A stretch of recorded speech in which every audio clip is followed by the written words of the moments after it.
todas e a todos. Iniciamos a sesión. Propoñemos, se non vos importa, porque temos aí a arquitecta municipal e ao mellor necesitamos alguna información dela, non sei, saberemos, que cambiamos os puntos do día, o ditame favorable ao informe do PACES, en vez de empezar polo ditame favorable á existencia da Deputación. Nos parece ben a todos? Nos importa que cambiamos o orden do día. Entón empezamos por o punto número 2. E o punto número 2 é ditame favorable informe de PACES. Bueno, temos un informe, PACES é o pacto dos alcaldes pola, a ver que dice por aquí tamén, é o pacto dos alcaldes sobre o plan de acción para o clima e enerxía do Concello de Outeiro de Rei. O PACES é o pacto dos alcaldes, que agora xa se chama das alcaldías, e iniciou chamándose pacto dos alcaldes por os temas estes de género, que a veces agora xa se lle modificou ese nombre. É un, como dice aí, que se aprobou pola entidade local no 2020, e que realmente aquí o que facemos é un informe a ese PACES que se fixo no 2020 de máis ou menos como se vai desarrollando. Entonces, bueno, pues creo que se vai desarrollando de unha maneira realmente favorable. O que se pretende é que de cara ao 2030 se reduzca no 40%, é o que pide o pacto este pola enerxía e o medio ambiente, que de cara ao 2030 se reduzca nun 40% as emisións. E temos por aquí unha serie de parámetros que podemos ver, que supoño que o verían todos ustedes.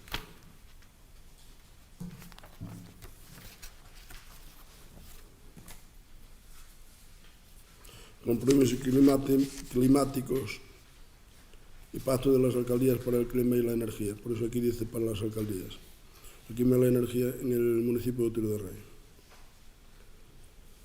El siguiente compromiso que, bueno, leo unha parte do que dice aquí. El siguiente compromiso que adquiere el municipio de Outeiro de Rei es la adhesión al pacto de los alcaldes, que en ese momento era el pacto de los alcaldes, por medio de la firma de la decisión en el año 2019 tras el acuerdo plenario por el Ayuntamiento de Outeiro de Rei a través de sus representantes políticos. Acepta los compromisos que exige el pacto presentando en noviembre de 2020 su plan de acción para la energía y sostenibilidad PACES, que foi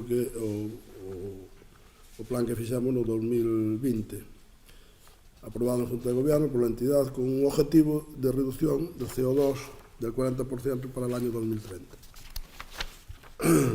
Si seguimos lendo por aí, porque é enormemente largo. Continuar con la reducción del consumo de las instalaciones municipales de alumbrado y en instalación de alumbrado público, mejorar la eficiencia energética del tratamiento y abastecimiento público de agua, fomento y mejora de la gestión de residuos y tratamiento de basuras mediante la incorporación de servicios públicos, actuación a través de las políticas propias relativas al consumo de energía, como en las políticas que aplique en la gestión de asuntos que le son propios, tales como gestión de impuestos orientados a la mejor eficiencia del consumo. Hola, se incorpora Begoña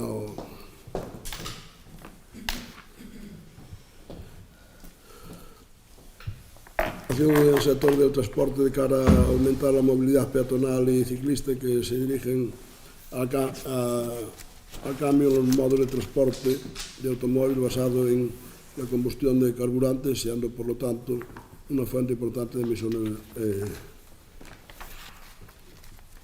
a la atmósfera. En estos años el Concello de Outeiro de Rei se comprometió a seguir la senda y otro estado de la estrategia. En estos años el Concello de Outeiro de Rei se comprometió a seguir la senda iniciada en cuanto al ahorro energético de los edificios e instalaciones de titularidad municipal, además de conseguir avanzar aún más en eficiencia energética, sustituyendo la totalidad del 100% de las lámparas de alumbrado municipal por tecnología LED, incluso de menor potencia, otras también eficientes que consiguen un ahorro de energía.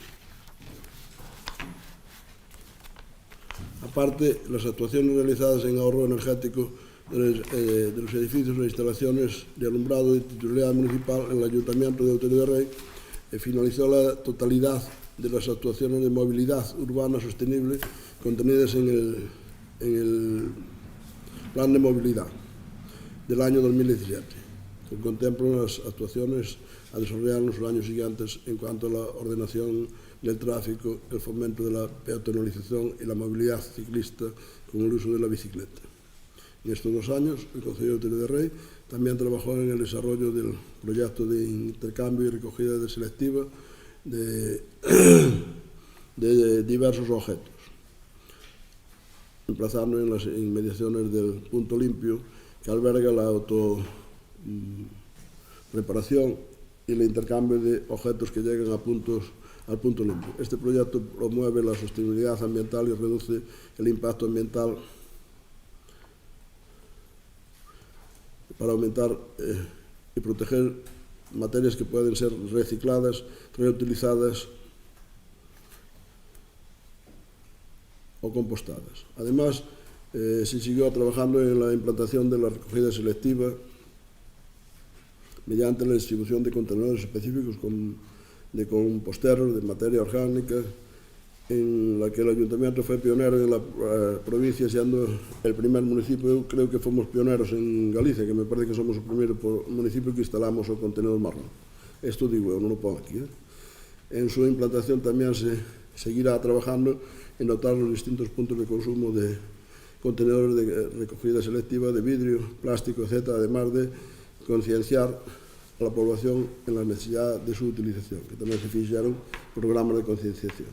Otra línea estratégica que se incluye en el sector clave de edificios y equipamiento o instalaciones municipales es la subsanación de la entrada de agua infiltrada en la red de saneamiento para evitar excesos de consumo, onde se fixo tamén un estudio, un proxecto, e se está na posibilidade de facer unha... Estamos xa na fase de poder facer unha contratación para reducir as infiltracións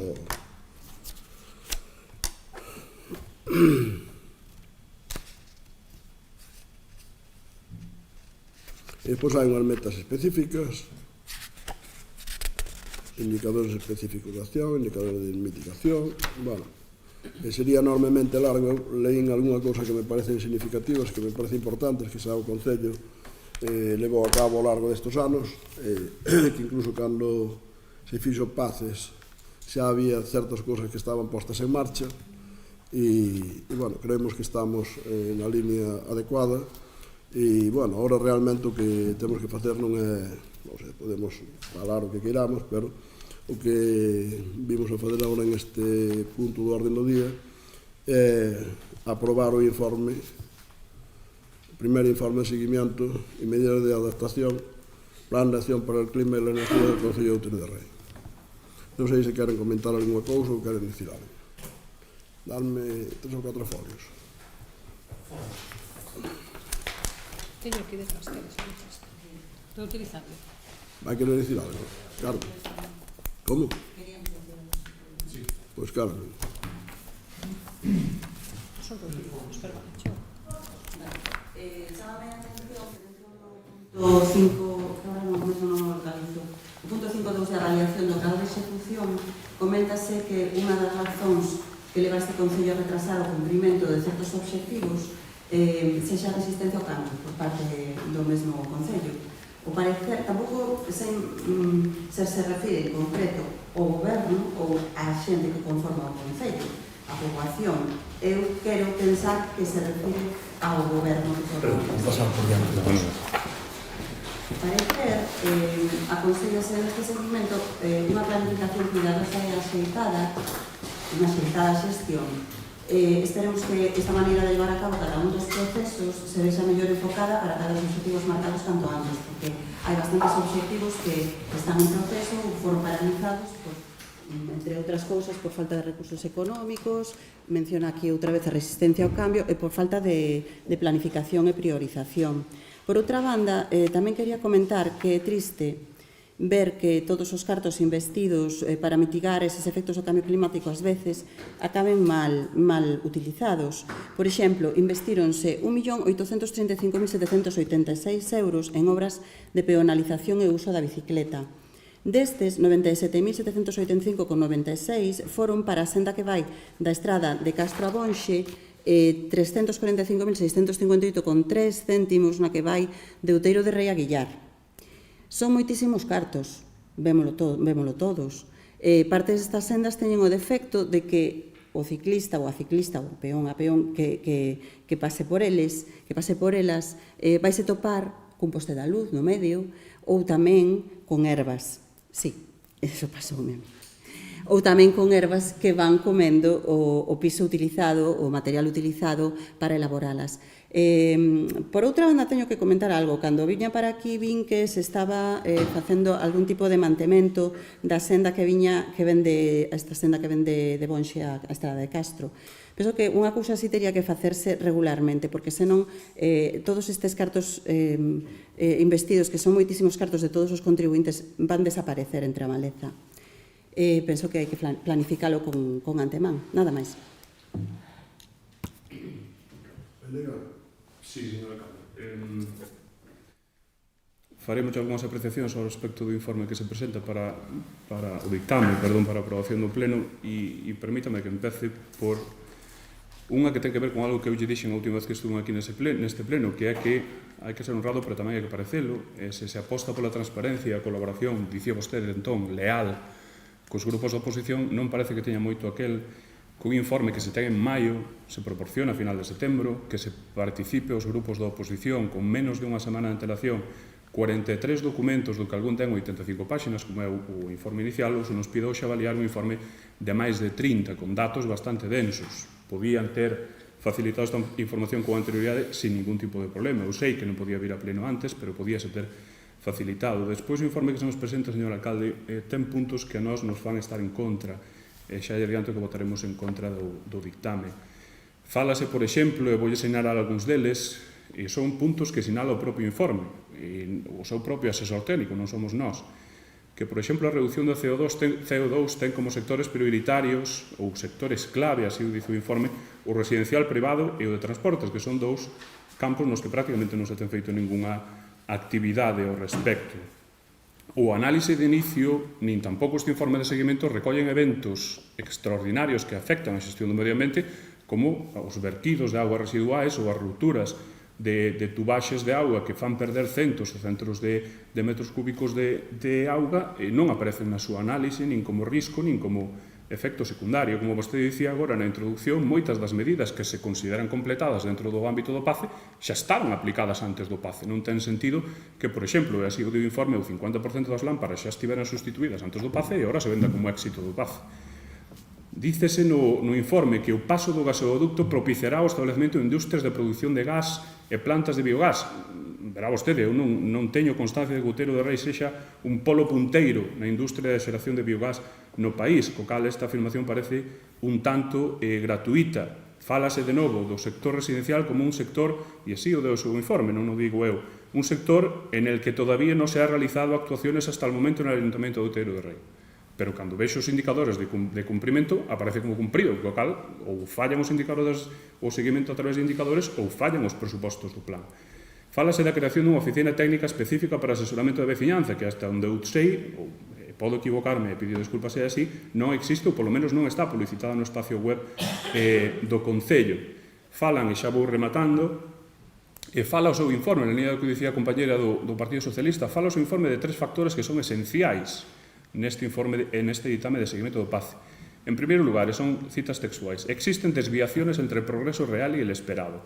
Esta administración no cuenta con recursos necesarios para realizar la inversión, resistencia al cambio por parte del Concello. E fala tamén de medidas que o seguimento do PACE obriga a pospoñer máis adiante.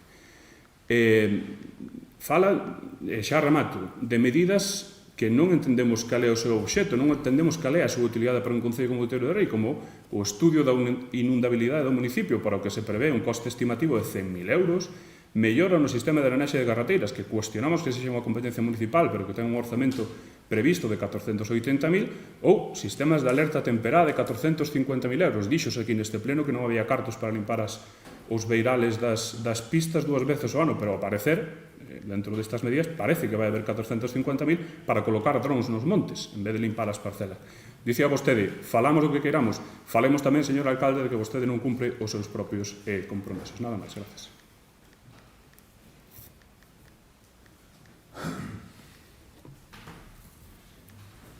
Bueno, eu creo que no se lle un ano, punto primeiro. E punto segundo, pois evidentemente se vai desbrozar periódicamente como facemos todas as carreteras. Me parece que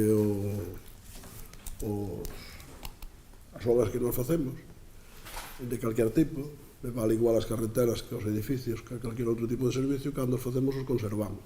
Iso non o fan todas as administracións. Hai administracións que non son capaces de conservar as súas infraestructuras e non hai que buscalas moi lexos.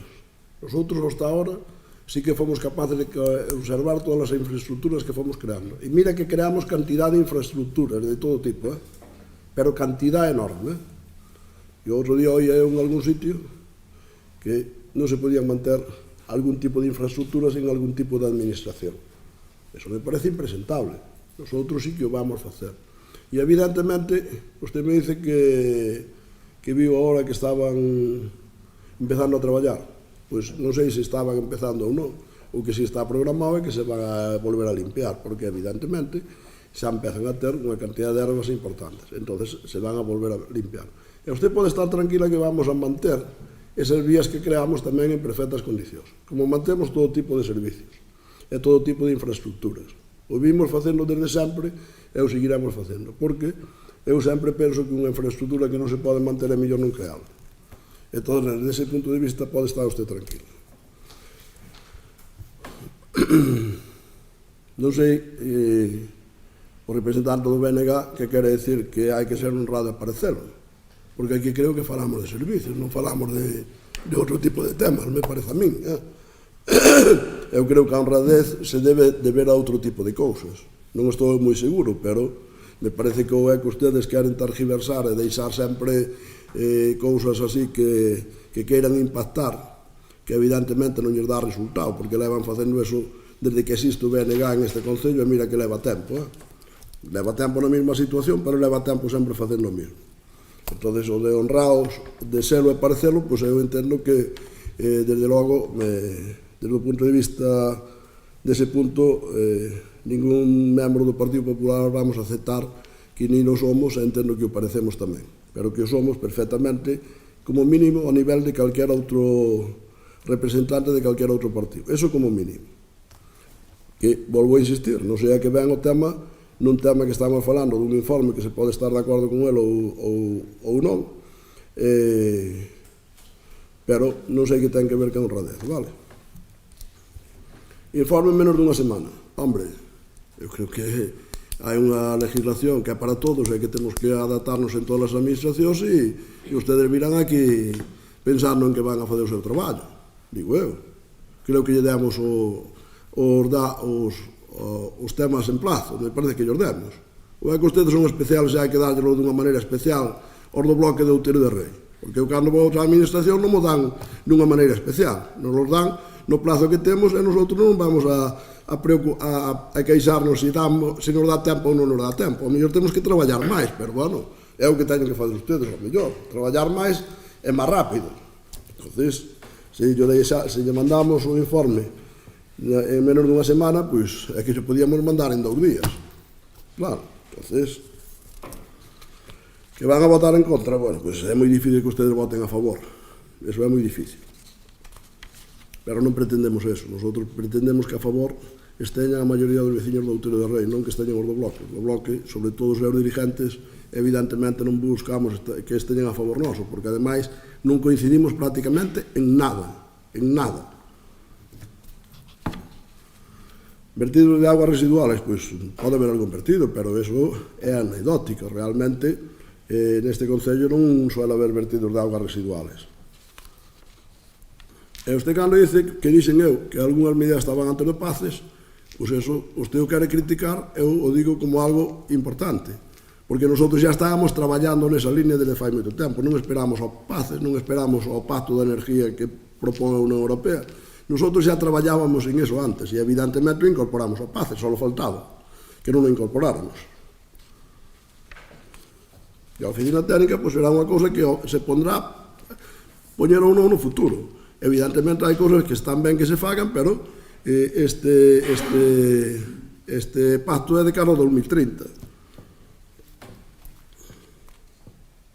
Non conta con recursos necesarios, evidentemente. Xa me gustaría que o Concello contara con recursos necesarios para fazer todo tipo de cousas, pero para eso están as outras administracións, que entendo que non estarán só para cobrar impostos, entendo que estarán para actuar tamén nos territorios que son os concellos, e que as outras administracións, se non actúan nos concellos, xa me contará usted onde actúan. A ver onde van a actuar. Terán que actuar nos concellos, porque non hai outro territorio en España máis que o dos concellos.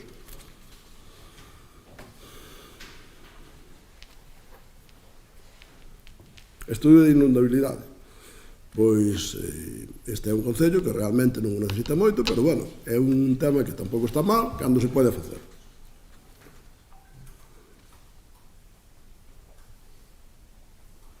Bueno, cando usted me dice que non hai cartos para limpiar, pois eu estuve hai 4 días nunha administración a cual ustedes pertenecen e gobernan ou cogobernan, que dice o seu presidente, pois non vamos fazer un solo kilómetro máis de carretera na provincia de Lugo. Pois imagínose usted. Eso sí que me parece grave, que además o recolle a prensa de o seu de ayer.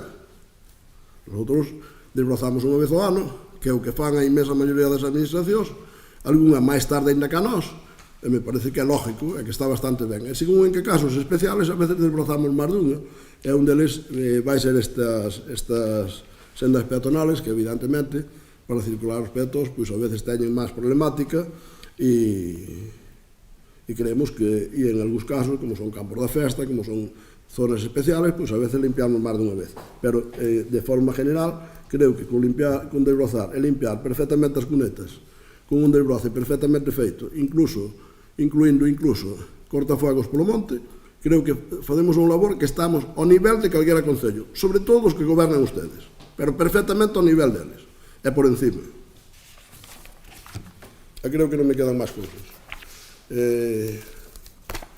Eu, a verdade é que do bloque non espero ningún voto a favor, cando queiran facelo poden facer, cando queiran recapacitar, e o PSOE pois non sei que vai facer, pero nosotros nos parece que este informe é lógico, é coherente,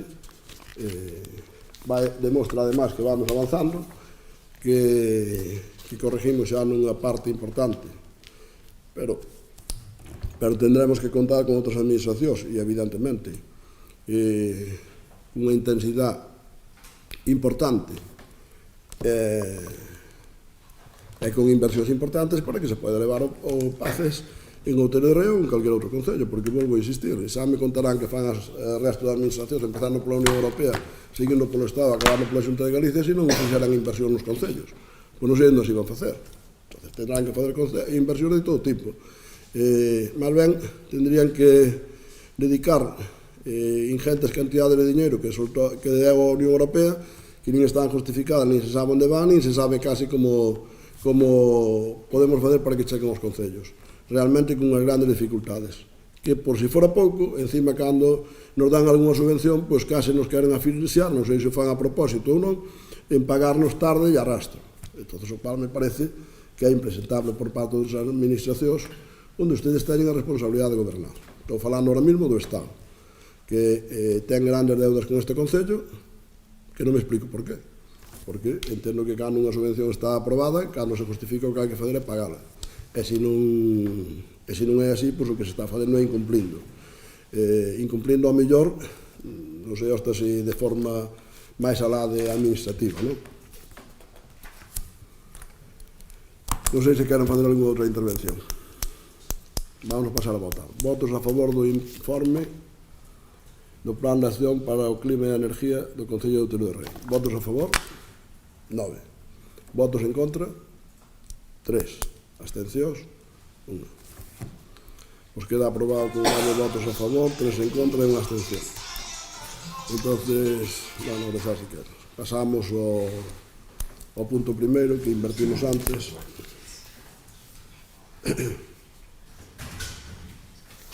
E o punto primeiro é algo moi sencillo. É realmente pedirlle a unha administración que cumpla as súas obligacións. Que además lle piden, me parece que máis de 130 veciños nun escrito que presentan á Diputación de Lugo,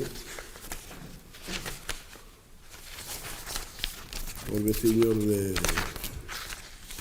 bueno, da zona de Vicente, de Bravo,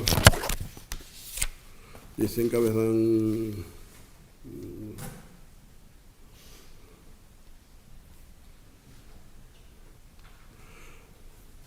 los a continuación firmantes que se acompañan a la presente solicitud en común acuerdo y representación responsable de todos los usuarios de la vía LUP 3905.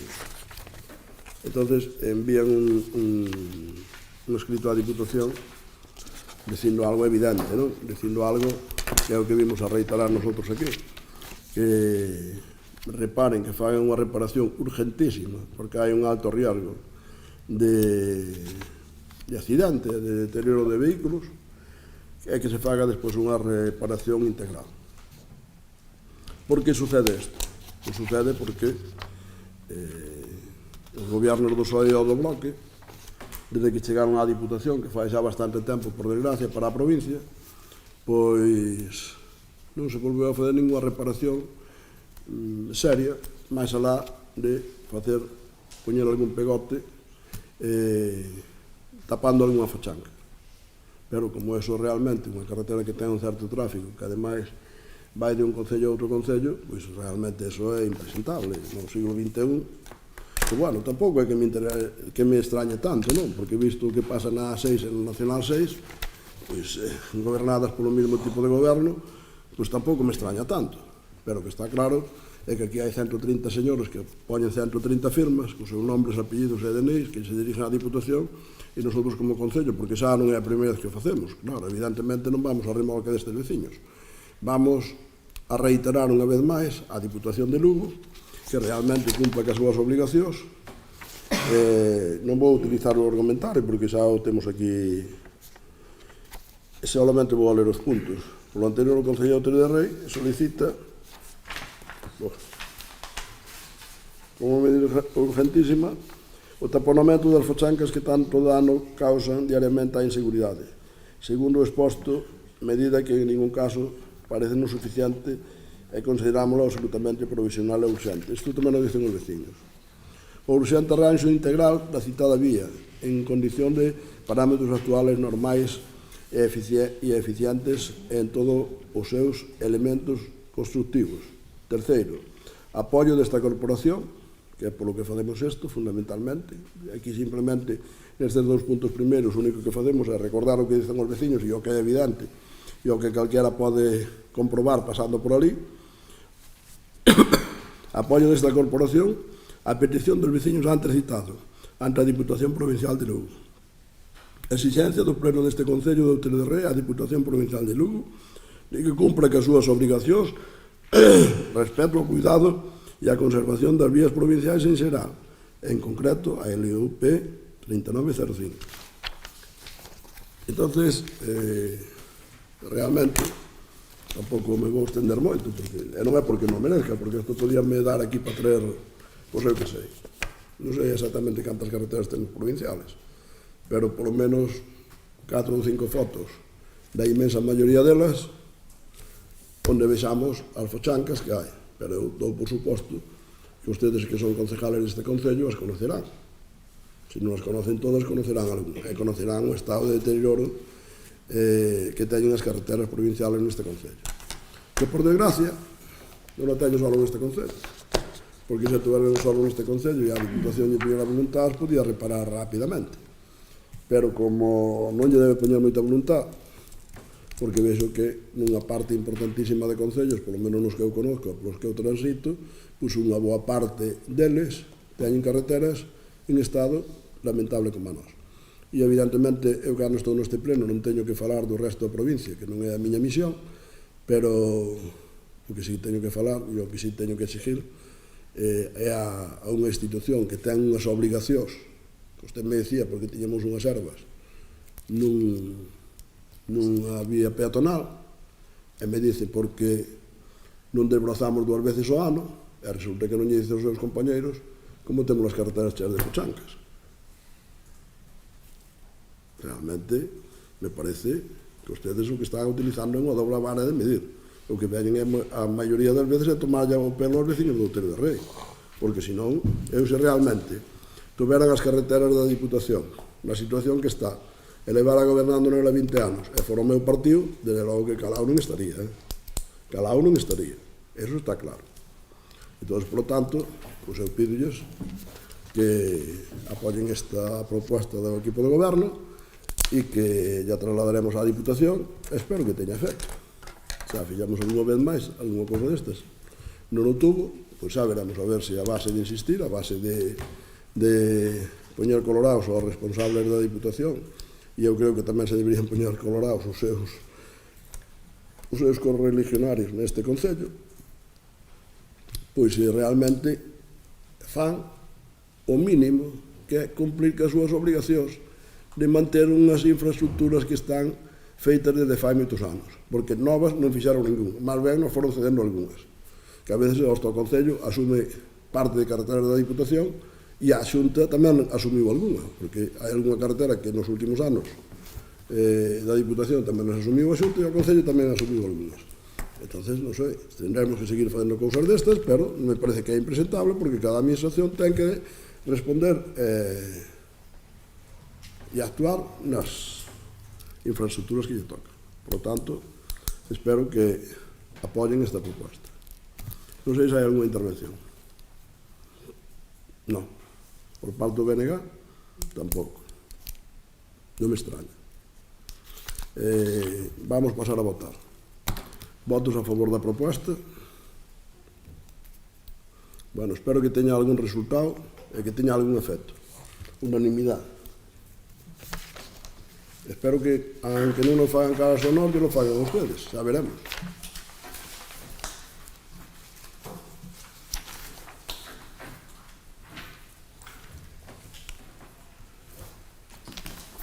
Punto número 3.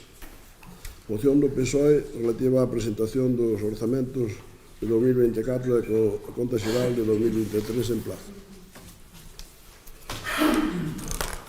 Ten a palabra a voceira do PSOE para defender a súa moción.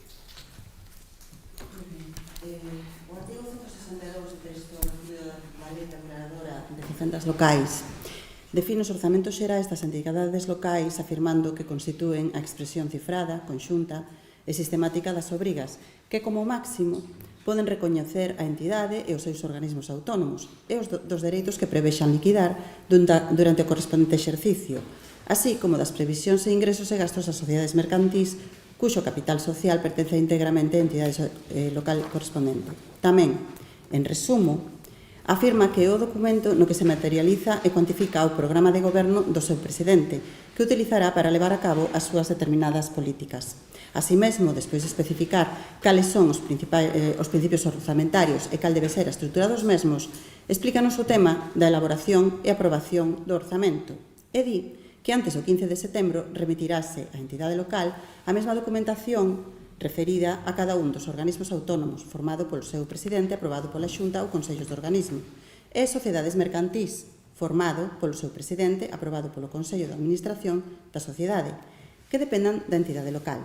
Toda esta documentación será sometida a informe do interventor. Unha vez emitido o informe, o presidente da entidade local remitirá ao Pleno da Corporación antes do 15 de outubro para a súa aprobación, emenda ou devolución.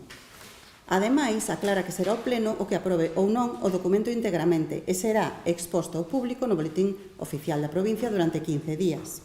Aínda así, se non se presentan reclamacións, considerarase definitivamente aprobado o 31 de decembro do ano anterior ao da aplicación do orzamento.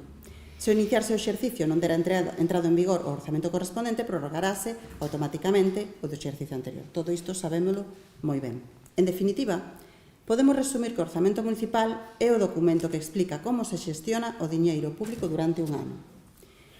Durante a legislatura 2019-2023 foi tradición no equipo de goberno do Outeiro de Rei que se presentasen os orzamentos no mes de xullo do ano de aplicación dos mesmos e comezamos esta nova legislatura 2023-2027 presentando en setembro do ano en curso un documento que tiña que ser aprobado antes de decembro do 2022. Realmente o que está acostumando a facer o Concello é presentar un estado de contas, máis que unha previsión. Todo isto supón, como se comprenderá, un incumprimento da lei existente, ao mesmo tempo que un agravio para as demais ocupacións municipais na oposición, e atrevémonos a dicir para os veciños e veciñas de Outeiro de Rei que nunca saben que plans orzamentarios ten o goberno municipal. Por outra banda, vemos que a Comisión Especial de Contas convócase en calquera data menos antes do 1 de xuño do ano que correspondería e o pleno no que someter esas contas anuais co informe de dita comisión debería ser convocado antes do 1 de outubro dese ano.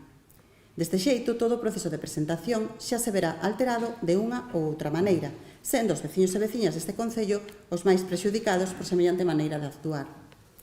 No pasado pleno extraordinario de data 8 de setembro, convocado expresamente para a presentación do orzamento do ano 2023, case un ano despois do legalmente establecido, o señor alcalde explicou que o fixeron así porque era a maneira de poder saber de cantos cartos disporían para o Concello, pero ao mesmo tempo, nos documentos entregados, contase con partidas baseadas no orzamento prorrogado do 2022.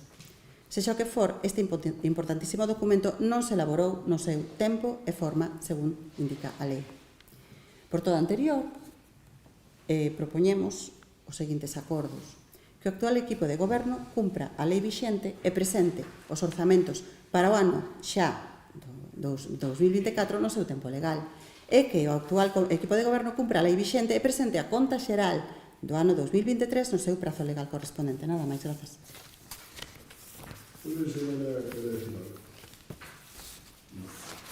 Bueno, temos feito cada presuposto, polo menos, fixamos un debate deste tipo. Entón, tampouco vamos a estendernos moito. Realmente, hai dos problemas para a administración local. Eu sei que hai xente que fai presupostos en tempo, en plazo, etc. Pero, evidentemente, cando se fan os presupostos desa maneira, na administración local, pois, non se parecen en nada á realidade, porque non sabemos realmente de un porcentaje elevadísimo de ingresos, a veces incluso de servicios que se crean e ao largo do ano que se renovan. Non sabemos absolutamente nada, porque para que realmente os concellos fixéramos ese tipo de presupostos, as outras administracións deberían nos anticipar a 1 de diciembre, por exemplo, para que nós tuéramos un presuposto a 30 de diciembre, deberían nos anticipar as posibilidades do diñeiro que podemos ter. E máis, nos deberían abrir os plazos para fazer esas peticións que facemos todos os anos, que ademais son habituales, pero diferentes, que non son sempre as mesmas cousas, nin as mesmas líneas, pois ao mellor no mes de setembro do ano anterior, para que nos pudiéramos ver a que líneas nos interesa ir. Estou falando de calquera administración local, non deste Concello, que deste Concello, por suposto, tamén. Entón, se no mes de setembro do ano 2022 tuviéramos as líneas de subvención e de axudas e de presupostos generales do Estado que vamos a ter para o 2023, por poñer un exemplo, pois realmente poderíamos nosotros elaborar un presuposto. Ao margen xa de que despois teñamos alguna dificultad, como temos neste momento, con a capacidade personal por ter unha intervención a tempo partido, que espero que nun tempo razonable o poidamos corregir, non? Pero ao margen deso, non? Entón, se non temos eso, non podemos facelo. Podemos fazer un presuposto ficticio, é simplemente aproximado, e xa veremos. E ao mellor queremos pedir unha línea de facer non sei que tipo de obra ou non sei que tipo de servicio, resulta que a administración correspondiente que seña vai a sacar outra. E o propio Estado nos vai a decir canto podemos gastar, pois, cando aproba os seus presupostos. Bueno, xa non é a primeira vez que nos dice o que podemos gastar nos ingresos ao diñeiro e non lo fai devolver, que iso todavía é máis grave. Entón, con todas estas cousas, realmente, o que hai que facer é o presuposto con garantías, con seguridade para os veciños, e os veciños, evidentemente, saben sempre e en Outeiro de Rei teñen a seguridade sempre, e ademais somos, como levo dito moitas veces, absolutamente previsibles, e saben perfectamente o que poden pedir, as liñas de axudas, de subvencións, etc. As obras e os servicios se van tendo en conta en función das necesidades e das peticións, e en función deso, pois realmente é un concello que funcionase. A mí me gustaría moito máis ter un presupuesto que non sei se é 1 de xaneiro, pero a principios de ano me gustaría moito máis, porque nos permite, sobre todo, moito máis margen de maniobrabilidade, a veces para contratar obras, a veces para crear servicios, a veces para implementalos ou non, dependendo das axudas que podamos ter, porque hai que ter en conta que o presupuesto dun concello medianamente ben gestionado requiere, eleva consigo, como leva o de Outeiro de Rei, unha cantidade de diñeiro de outras administracións moi importante. Excepto que non se quere gestionar, vai. Entón, se non se quere gestionar, pois se gestiona co presupuesto que ten o Concello e non nos dá traballo, nin aos funcionarios dá traballo, nin aos políticos nos dá traballo, pero os veciños se quedan sin os servicios. Entón, eso que vimos facendo desde fai moitos anos, ustedes o critican, pois en Outeiro de Rei está dando un resultado perfecto. E o resultado perfecto demostra non solamente unha cousa, as estadísticas, non as opinións dos políticos dunha tendencia ou de outra. Ustedes teñen sempre unha opinión contraria e negativa deste Concello.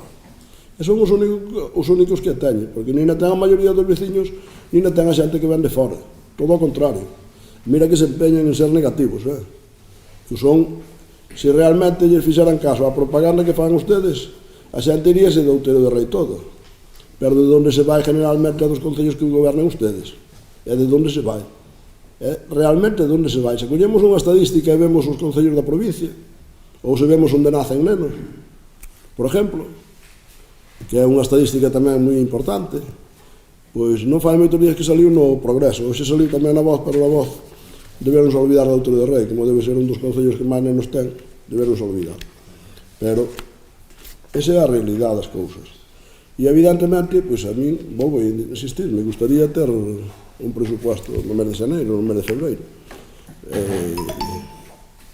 Quizá necesitamos un poquinho máis de personal, xa o digo claramente, intentaremos corregir esa deficiencia que vamos tendo, porque ao longo dos anos Outeiro de Rei ten a ventaxe de que cada día necesita máis servicios, máis personal, máis infraestructuras, frente a outros que cada día pois realmente necesitan menos, non?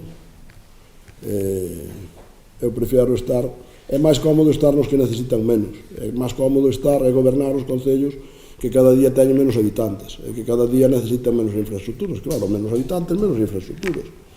Hombre, pois, se nós non creceramos, non teñamos que mellorar as redes de auga, nin as de saneamiento, nin as de carretera, etc. Non tendríamos que ampliar os colegios, etc. Non tendríamos que ampliar os programas de conciliación familiar constantemente, etc. Pero, bueno, claro, despois que nos salen as estadísticas, estamos multiplicando por 3 ao concello que máis crece da provincia, o seguinte que máis crece, pois claro, eso ao final tamén dá unha certa satisfacción. Cando vemos os niveles de riqueza, estamos na cabeza, ou nos puestos de cabeza, pois tamén dá un nivel de satisfacción. Claro que, evidentemente, a oposición non aporta nada a eso, porque o único que aporta é transmitir sempre, intentar transmitir a peor imagen posible do concello, en todos os aspectos. Aunque seña evidente que non é así, pero, bueno, que lle vamos facer? Xa estamos acostumbrados, agora tampouco xa non nos extraña, non nos influye moito, porque é o que vimos acostumbrados desde fai 40 anos a estar na mesma situación, e espero que podamos seguir na mesma situación. Home, podían ustedes corregir e ser un pouco máis solidarios con os veciños do Outeiro e axudar un pouco máis, non? Pero nosotros intentamos que cada día Outeiro de Rei teña mellores condicións, a pesar das críticas que fan de todo tipo, de cortar unhas ervas de un paseo, que según se acabe ese paseo, empeza unha carretera que gestionan ustedes, que eu creo que vamos ter que poñer ali un letreiro que poña alto riesgo, carretera con Fochancas, Diputación de Lugo. Eu creo que para avisar, non para outra cousa, simplemente para que alguén que sale dunha carretera aglomerada en perfectas condicións do Concello entra nunha da Diputación nesas condicións. E ustedes critícanos porque temos 4 ervas, quizás se desbrozou unha vez este ano, no mes de julio, me parece que foi, e se está desbrozando outra vez, que además acaba de decir usted que ni siquiera sabía o que habían empezado. Sabía que iban a fazer estes días, pero non sabía que habían empezado. E resulta que ven a criticarnos porque ten 4 ervas. Bueno, é de broma, pero bueno, como aquí estamos nun sitio serio, pois non nos vamos a reír. Entón, por lo tanto, nosotros evidentemente non llevamos a aprobar esa moción. Podría dirigir ao Estado, a Xunta de Galicia incluso, a Diputación de Lugo, para que nos diga con 4 ou 5 meses de antelación que axudas vamos a ter. E se sabemos eso, pois nosotros neses 4 ou 5 meses que teñamos para elaborar as necesidades que consideramos que temos en función dos cartos dos que podemos dispoñer, pois elaboramos un presupuesto que seña creíble e que non seña un presupuesto que engaña aos vecinos, porque no fondo que non vamos a facer nunca, por moito que lles pese, é engañar aos vecinos. Non o fixamos non o vamos a facer. Levo lle dito moitas veces que somos previsibles e vamos a seguir sendo no futuro. Quero dicir algo máis? Vale, pois pasamos a votar. Votos a favor da moción do Partido Socialista? 4. Votos en contra? 9. Queda rechazada. Pasamos ao punto número 4. Moción do BNG relativa a axudas a equipos de filtrado de auga. O portavoz do BNG ten a palabra para defender esta moción. Ben, vou dir a todos e todos unha boa prova de que isto é necesario debatilo, cando menos, é que ningún das 13 persoas que estamos sentados aquí ao redor da mesa debatindo nun pleno que se prevé que vai a durar mínimo 2 horas, entre 2 e 3 horas, pois podemos ter un vaso de agua do grifo para poder beber. Non porque hoxe, eu creo que hoxe, precisamente hoxe, se podría beber, pero hai moitas épocas do ano que sería completamente imposible coller un vaso de agua do grifo de traída municipal e poder bebelo. É unha prova de que, cando menos, é necesario, de verdad, abordar dunha forma seria o gravísimo problema que temos en Outeiro, o tema da calidade da auga en canto caen 4 gotas. O señor alcalde vai nos dicir que é falar mal do Concello. Eu digo que é intentar facer un Concello mellor. O Concello de Outeiro ten moitas cousas boas, pero ten outras moitas cousas que non son boas e que hai que intentar mellorar. E cando nós, desde a nosa humilde aportación, intentaremos sempre facer propostas para mellorar esas cousas que consideramos que son mellorables. E, dende logo, pensar que a calidade da auga do Outeiro non é mellorable é vivir noutro planeta. E acusarnos aos do BNG que falamos mal do Concello por dicir que hai épocas do ano en que hai que mellorar a calidade da auga, dende logo, eu non me atrevo a cualificar ese tipo de afirmacións, pero son, bueno, hai que botarlle valor, hai que botarlle valor. Vale, nós mantemos, hai épocas do ano que a auga non vale non po seu consumo, non vale para a súa utilización. E insisto, en canto caen 4 gotas. Pero encima, solo na primeira punto de orden do día, o señor alcalde fixo referencia en 7 ocasións a outros concellos da contorna.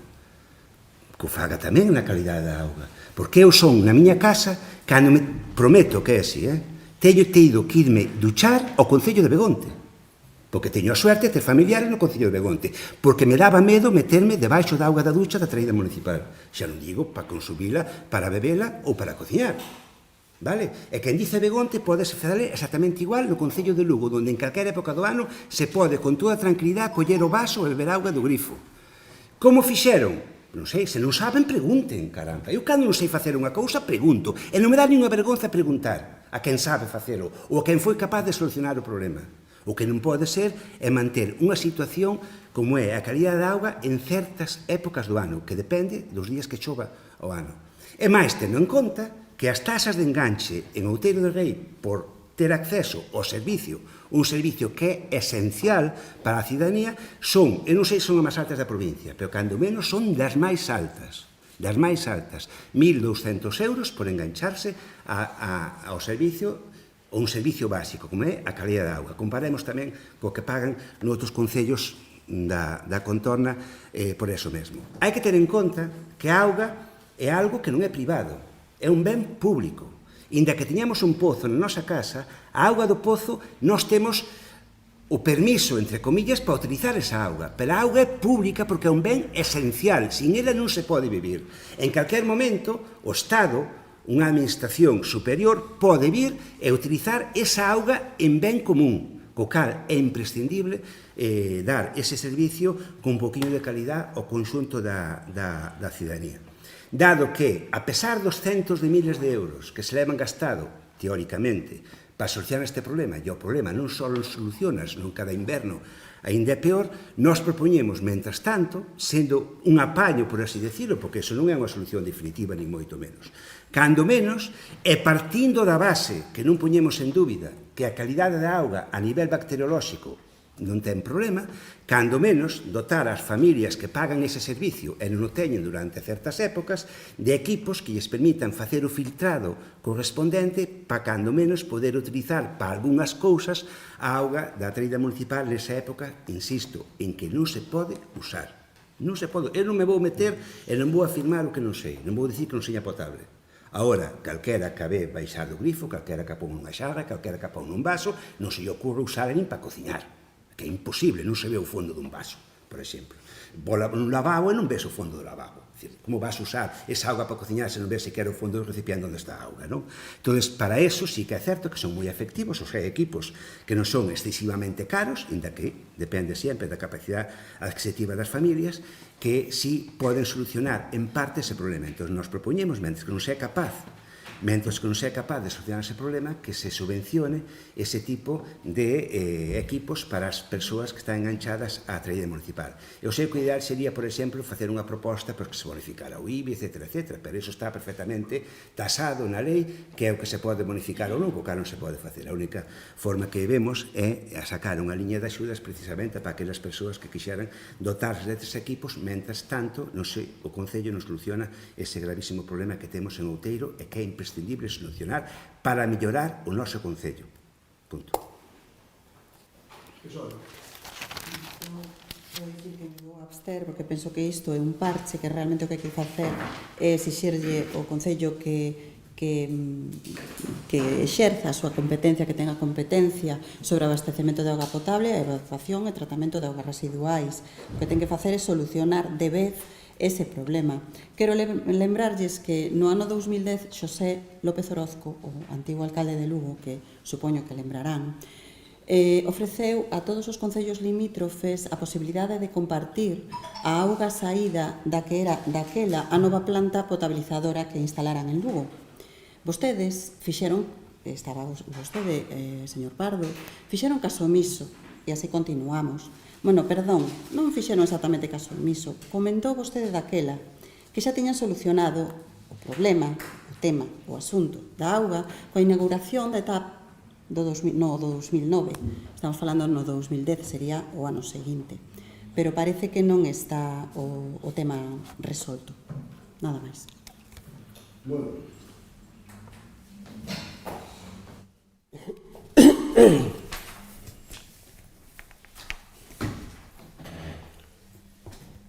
Turbidez na auga con turbidez en algunhas ocasións,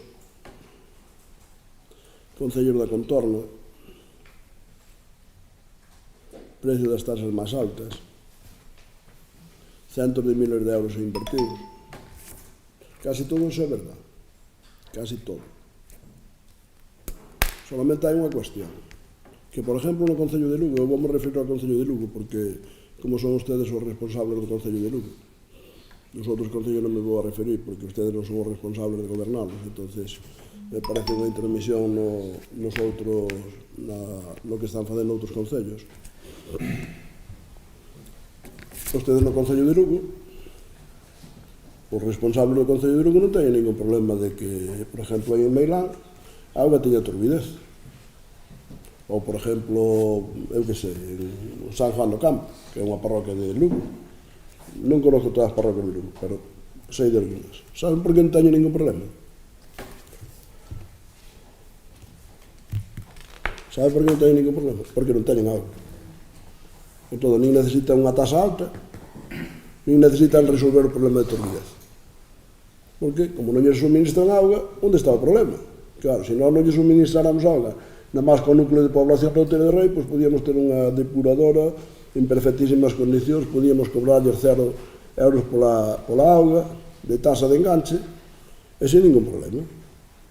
Pero claro, iso é o que están facendo os concellos onde ustedes gobernan. No que temos aquí máis cerca, na capitalidade da provincia, que xa lle lo dixen moitas veces, pero ustedes empeñanse en seguir dicindo as mesmas cousas.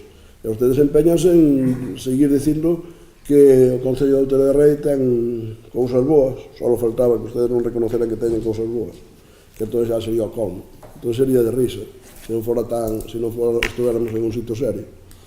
Pero a realidade é que a xente sigue vindo a Outeiro de Rei. Nosotros é verdade que temos un problema de potabilizadora. Por qué? Porque nosotros fai uns anos, además dixo usted a fecha agora que xa non recordo moi ben, que tiñamos o problema resolto cunha ampliación da potabilizadora.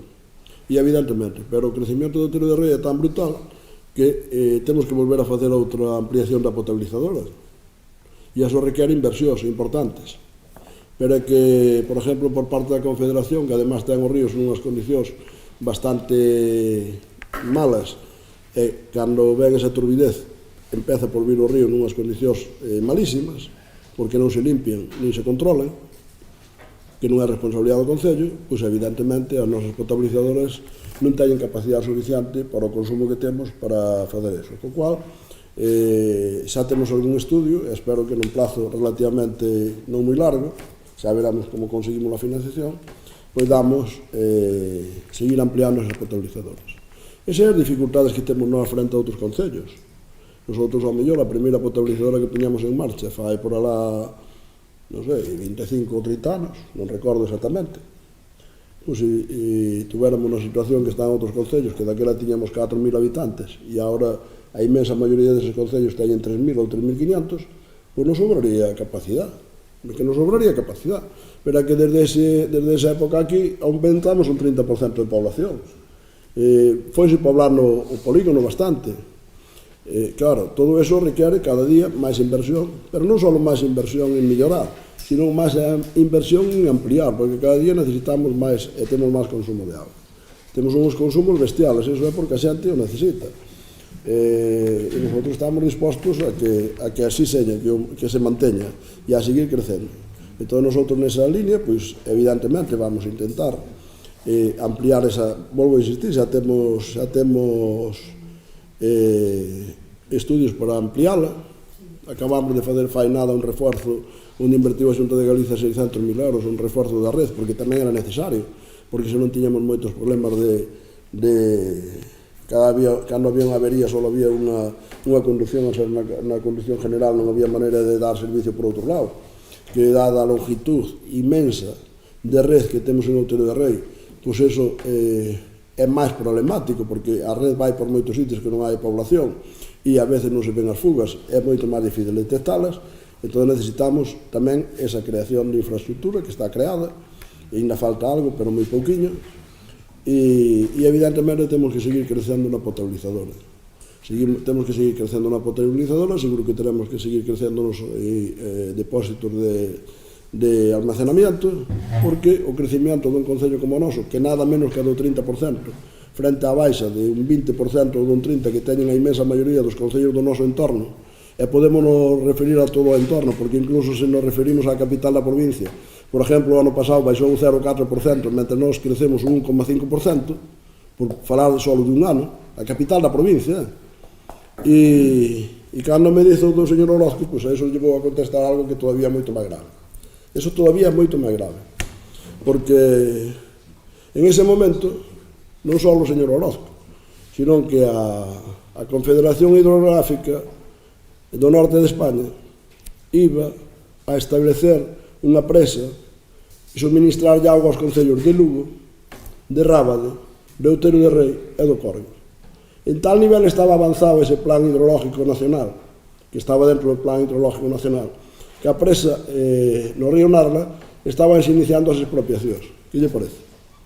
E cando chegaron os demócratas de verdad, como son os socialistas e os do Bloque, o señor Zapatero ao frente, resulta que anulan o plan hidrológico de toda España, que, bueno, habría moito máis que falar todavía do plan hidrológico, porque por aí, pola zona de Valencia, por aí puñeron desaladoras, que me parece que agora non funcionan. Pero aquí, concretamente aquí, estaba programado, que ademais estaba colaborando a Diputación en eso, entón, como chega o señor Zapatero, apoiado polos señores do Bloque, resulta que cambian o plan hidrológico. E que fan?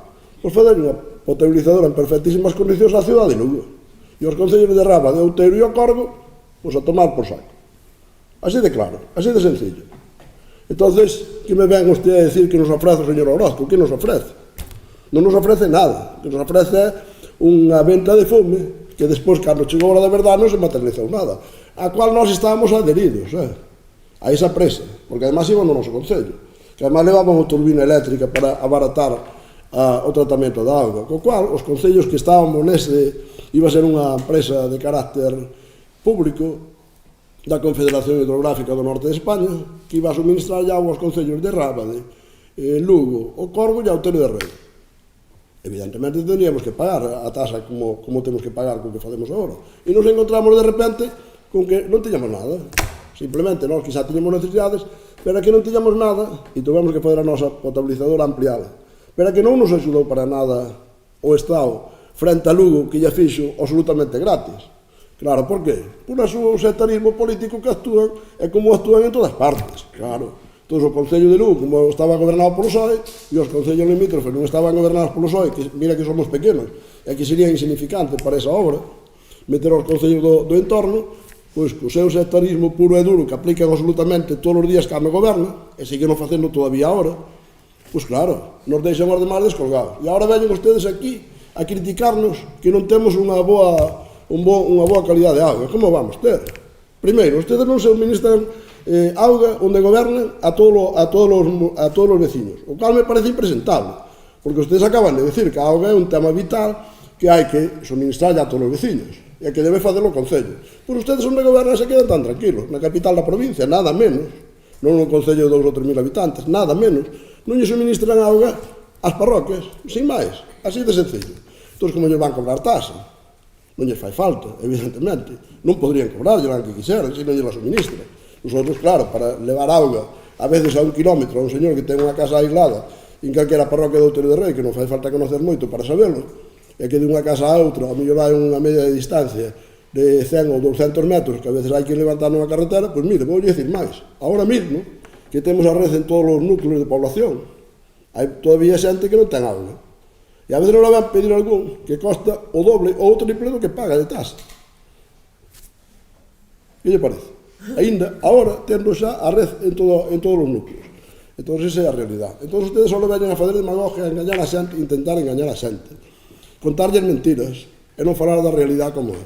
Entón, a realidade de Outeiro de Rei é a realidade dun concello que progresa e que crece constantemente desde fai moitos anos e que ten un crecimiento objetivo en números de 30%, e usted agora pode buscar concellos pola provincia de Lugo e pola que non é de Lugo, e dicirme onde están eses concellos que crezcan máis do 30%, que é capaz de doblar o número de aulas de nenos. Cando vexo algo moi interesante no periódico, que concellos que crecen, que teñen máis nenos, pero aquí en Outeiro de Rei se multiplicou por 2 o número de aulas.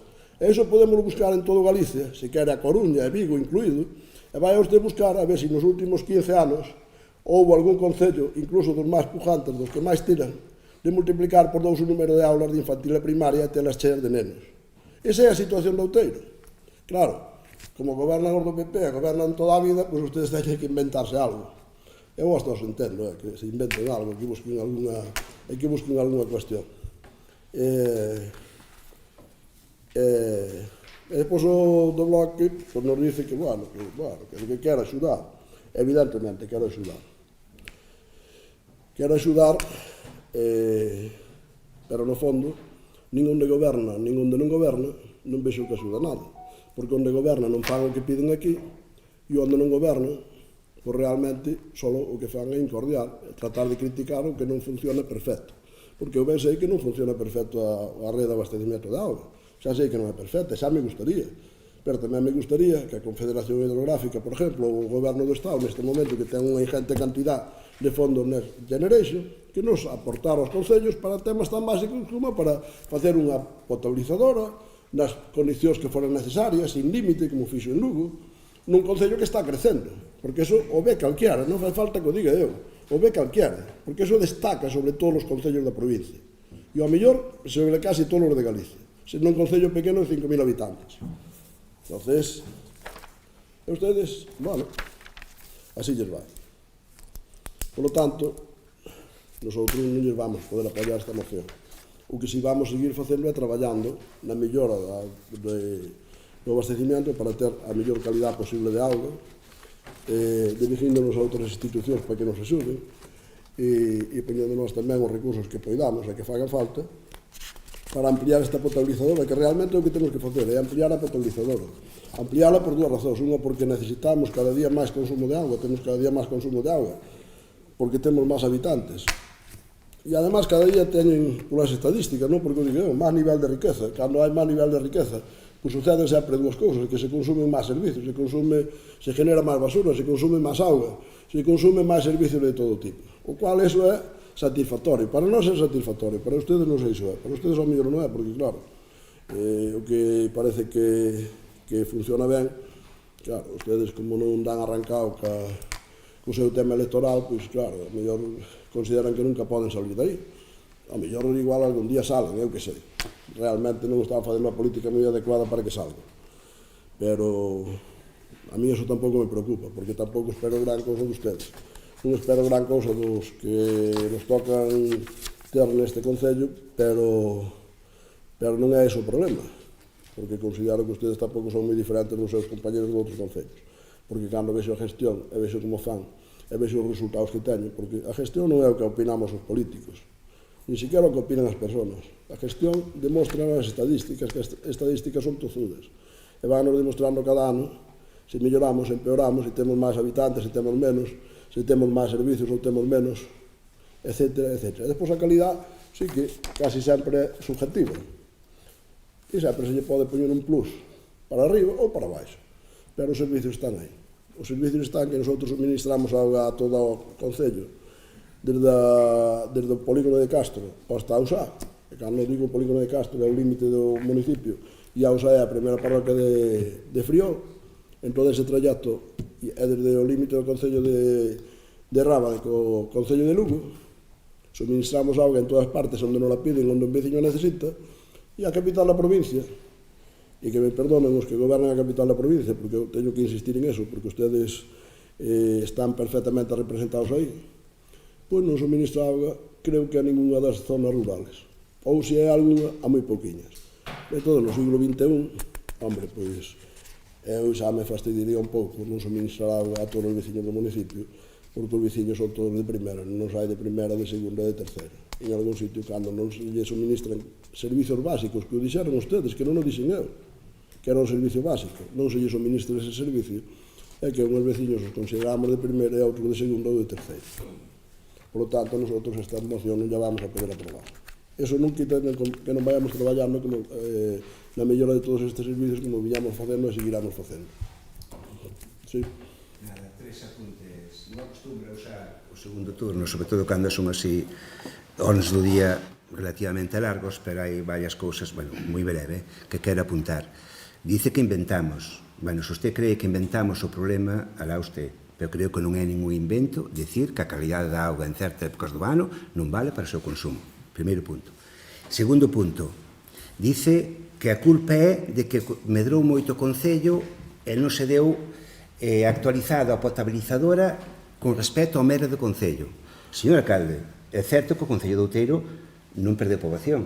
É certo que incluso incrementou algo de poboación, pero é certo que tiña xa 5.000 habitantes no ano 2015. Hoxe, non sei, a 1 de xaneiro, canto eran? 5.300, 5.200 e pico, unha cousa así.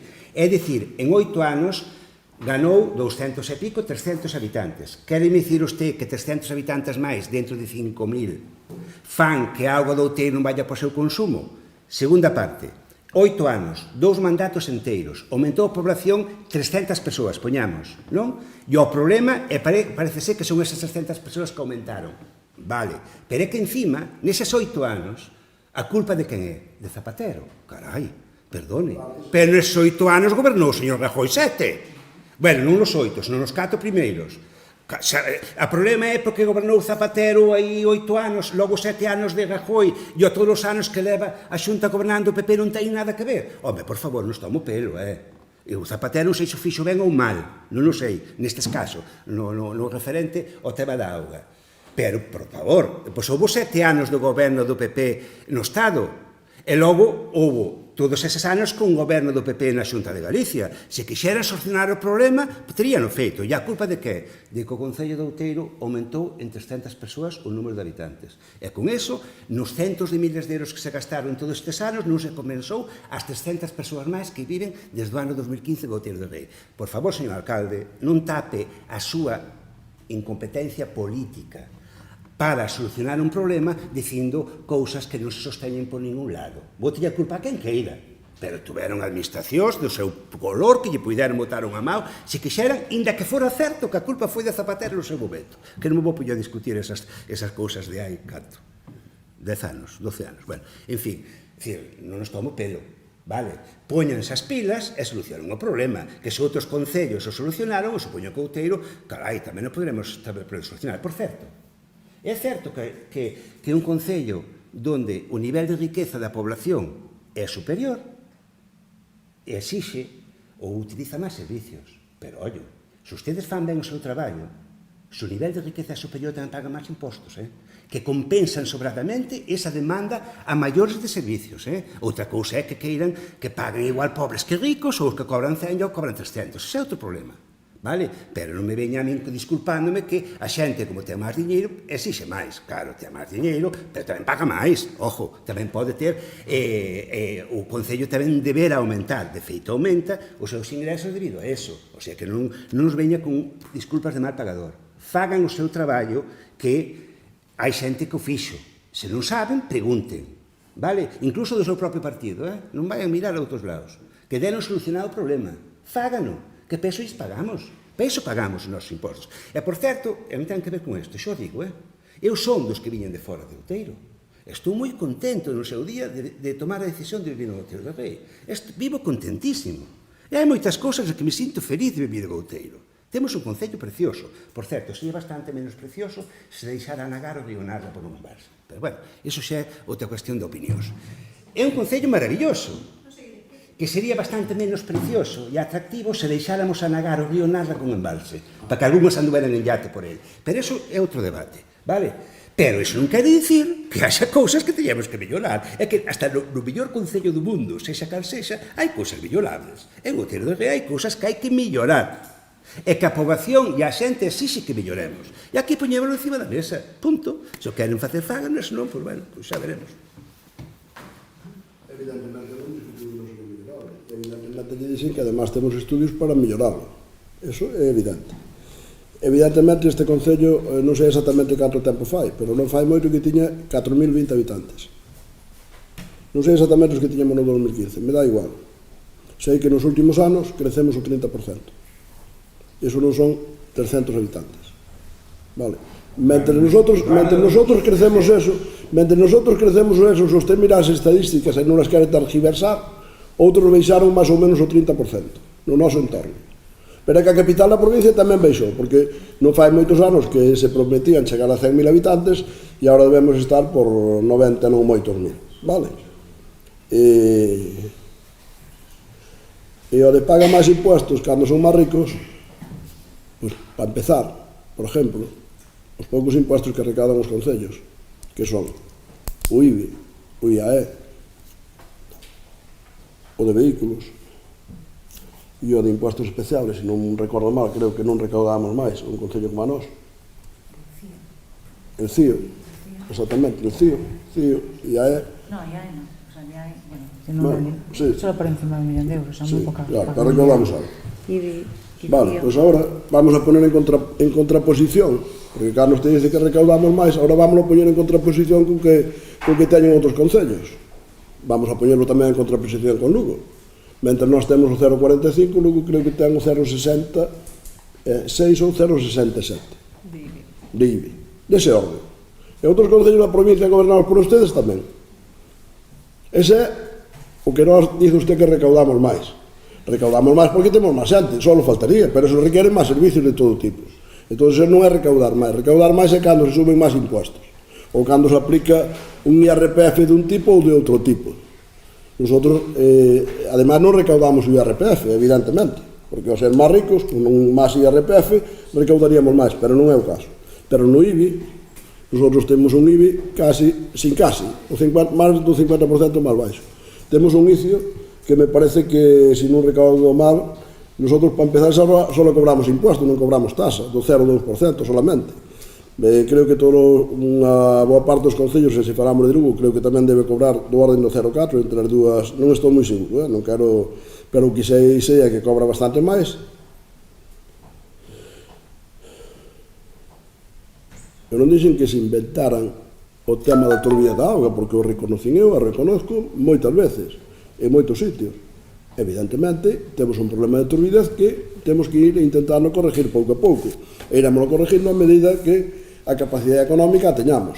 E dependerá tamén do que nos aporten outras administracións. Ojalá nos aportaran e ojalá o Río viñara nunhas condicións moito mellores das que ven, que non é a competencia dos concellos. Por lo tanto, nosotros non é que non esteñamos preocupados con ese tema, estamos preocupados con todo tipo de temas que poden ter algún problema e que se poden mellorar. E evidentemente só faltaba que no Concello de Outeiro de Rei non tuveramos nada que mellorar, entón xa non seríamos personas normales e corrientes, seríamos algo extraordinario. Nós somos personas normales e corrientes o que gobernamos este Concello. Pero as estadísticas son tozudas e dicen que nós o debemos estar facendo bastante ben, porque temos un crecimiento de población e un crecimiento de riqueza e un nacimiento de nenos, que son medidas que todo o mundo presume delas cando despunta un casi nadiña, un casi nada. Eu vexo que todos os días salen na prensa dicindo, pois crecemos 10 habitantes, ou aumentamos, ou naceron 5 nenos. Oiga, pois claro, se eso poñemos en Outeiro de Rei, xa sei que non é noticia eso, porque eso é o habitual, eso é o normal, é o que sucede todos os anos, ano tras ano desde fai 20 anos. Entón, esa é a situación. Entón, bueno, nosotros sí que temos en conta esa situación e intentaremos mellorala, e vámola a mellorar a medida que poidamos, e dedicándolle o diñeiro que poidamos. A mí xa me gustaría que ustedes se preocuparan, que son parte deses gobernos do Estado, por exemplo, e que convenceran aos seus jefes de que parte do diñeiro que lle chega ao Estado o deriva aos concellos para servicios básicos, que iso é o que deberían de facer, e non saber nin sequera onde está o diñeiro, nin a que se dedica, en cantidades ingentes que nunca España tuvo ese tipo de cantidad de diñeiro. Pois o mínimo que deberían fazer é dedicarde, pois mire, o señor Zapatero, que eu creo que ahora empeza a non ser tan malo como era antes, porque lle están superando a situación de negatividade que tuvo el, pois oiga, tuvo nun momento determinado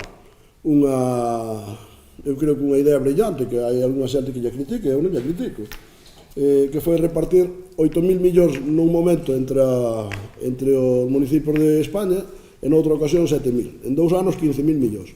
Pois resulta que o goberno de España, que ten 170.000 millóns que lle dá a Unión Europea, que non é capaz, además de gestionalos, que non os dá gestionado, pois ningún duro reparte cos concellos. Pois me parece impresentable. A ustedes que son os seus representantes aquí neste concello, resulta que deso non dicen nada. Hombre, pois eu creo que habría que decir, oiga, señores, pois fagan un reparto de, non sei, se de 15 ou de 20.000 millóns, porque 20.000 en 170 realmente é insignificante. As administracións locales creo que somos as que estamos máis ao pé e máis cerca dos ciudadanos. É onde debería de chegar o diñeiro primeiramente. Pero claro, como ustedes queren utilizar o sectarismo como fan sempre, cada vez que chegan ao goberno, como fixeron ca potabilizadora de Lugo, porque podían haber cambiado o tema, non fazer un embalse, pero podían haber feito unha potabilizadora en cada concello, ou fazer unha suficientemente grande e suministrar de auga a todos, que era o que estaba previsto. Se foran coherentes e se non foran sectarios, é o que deberían de haber feito. Pero non, fixaronlo para o Concello de Lugo porque era o único sitio onde gobernaba o PSOE. É malo bloque, evidentemente. Claro, e se houbera gobernado o PSOE e o bloque no Concello do Corgo, pois ao millón lle daban o do Corgo. E se houbera gobernado en Rábade, ao millón lle daban o de Rábade. Eso me parece impresentable. Me parece impresentable. Pero, bueno, eu xa sei que a ustedes eso non lles preocupa. Podes dalles igual o que fagan os dirigentes políticos dos seus partidos, que ustedes toman con tranquilidade. Home, non hai máis que ver o que fixo o seu líder hai 2 días, que nin siquiera tuvo a dignidade de responder. Entonces, bueno, que vamos a esperar? Bueno, pues, por lo tanto, vamos a pasar a votar a moción, a ver que resultado ten. Votos a favor da moción do bloque? 3. Non é moito. Votos en contra? 9. Abstencións?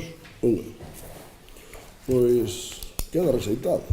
Non nos queda máis remedio. Creo que teñen outra moción para defender.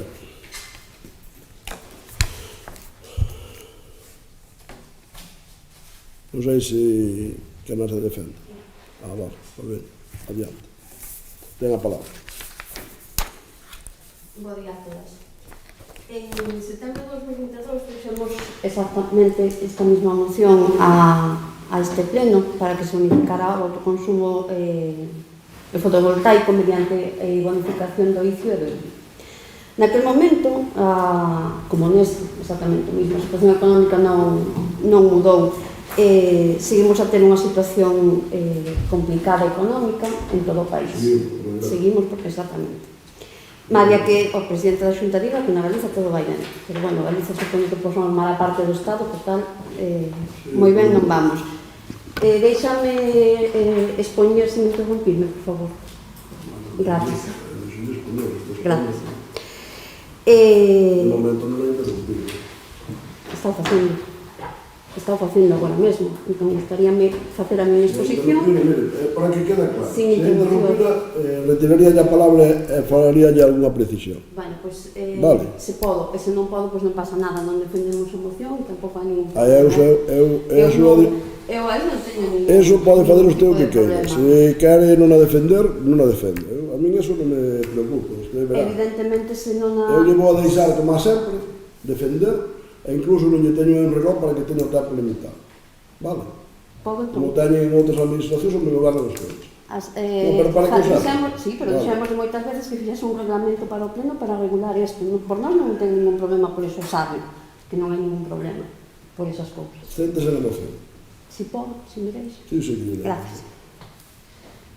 Bueno, pois como decía, trouxémonos en setembro do 2022, en ese momento o alcalde considerou que non era o momento de aprobar esa moción, pois como estaba recén estreada a bandeira verde, pois con iso xa cumplía o plan de sostenibilidade ambiental que tiña este concello.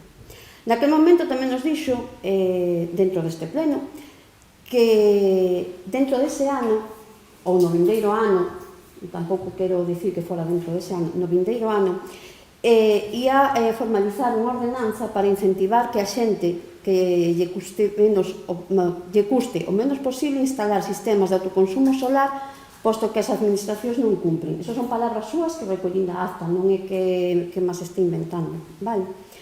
Pois parece que se esqueceu desas palabras que nos dixo, entón volvemos a solicitar que pois eso, que faga esa ordenanza e que teña en conta isto que lle dicimos nós da bonificación do IBI e do ICIO.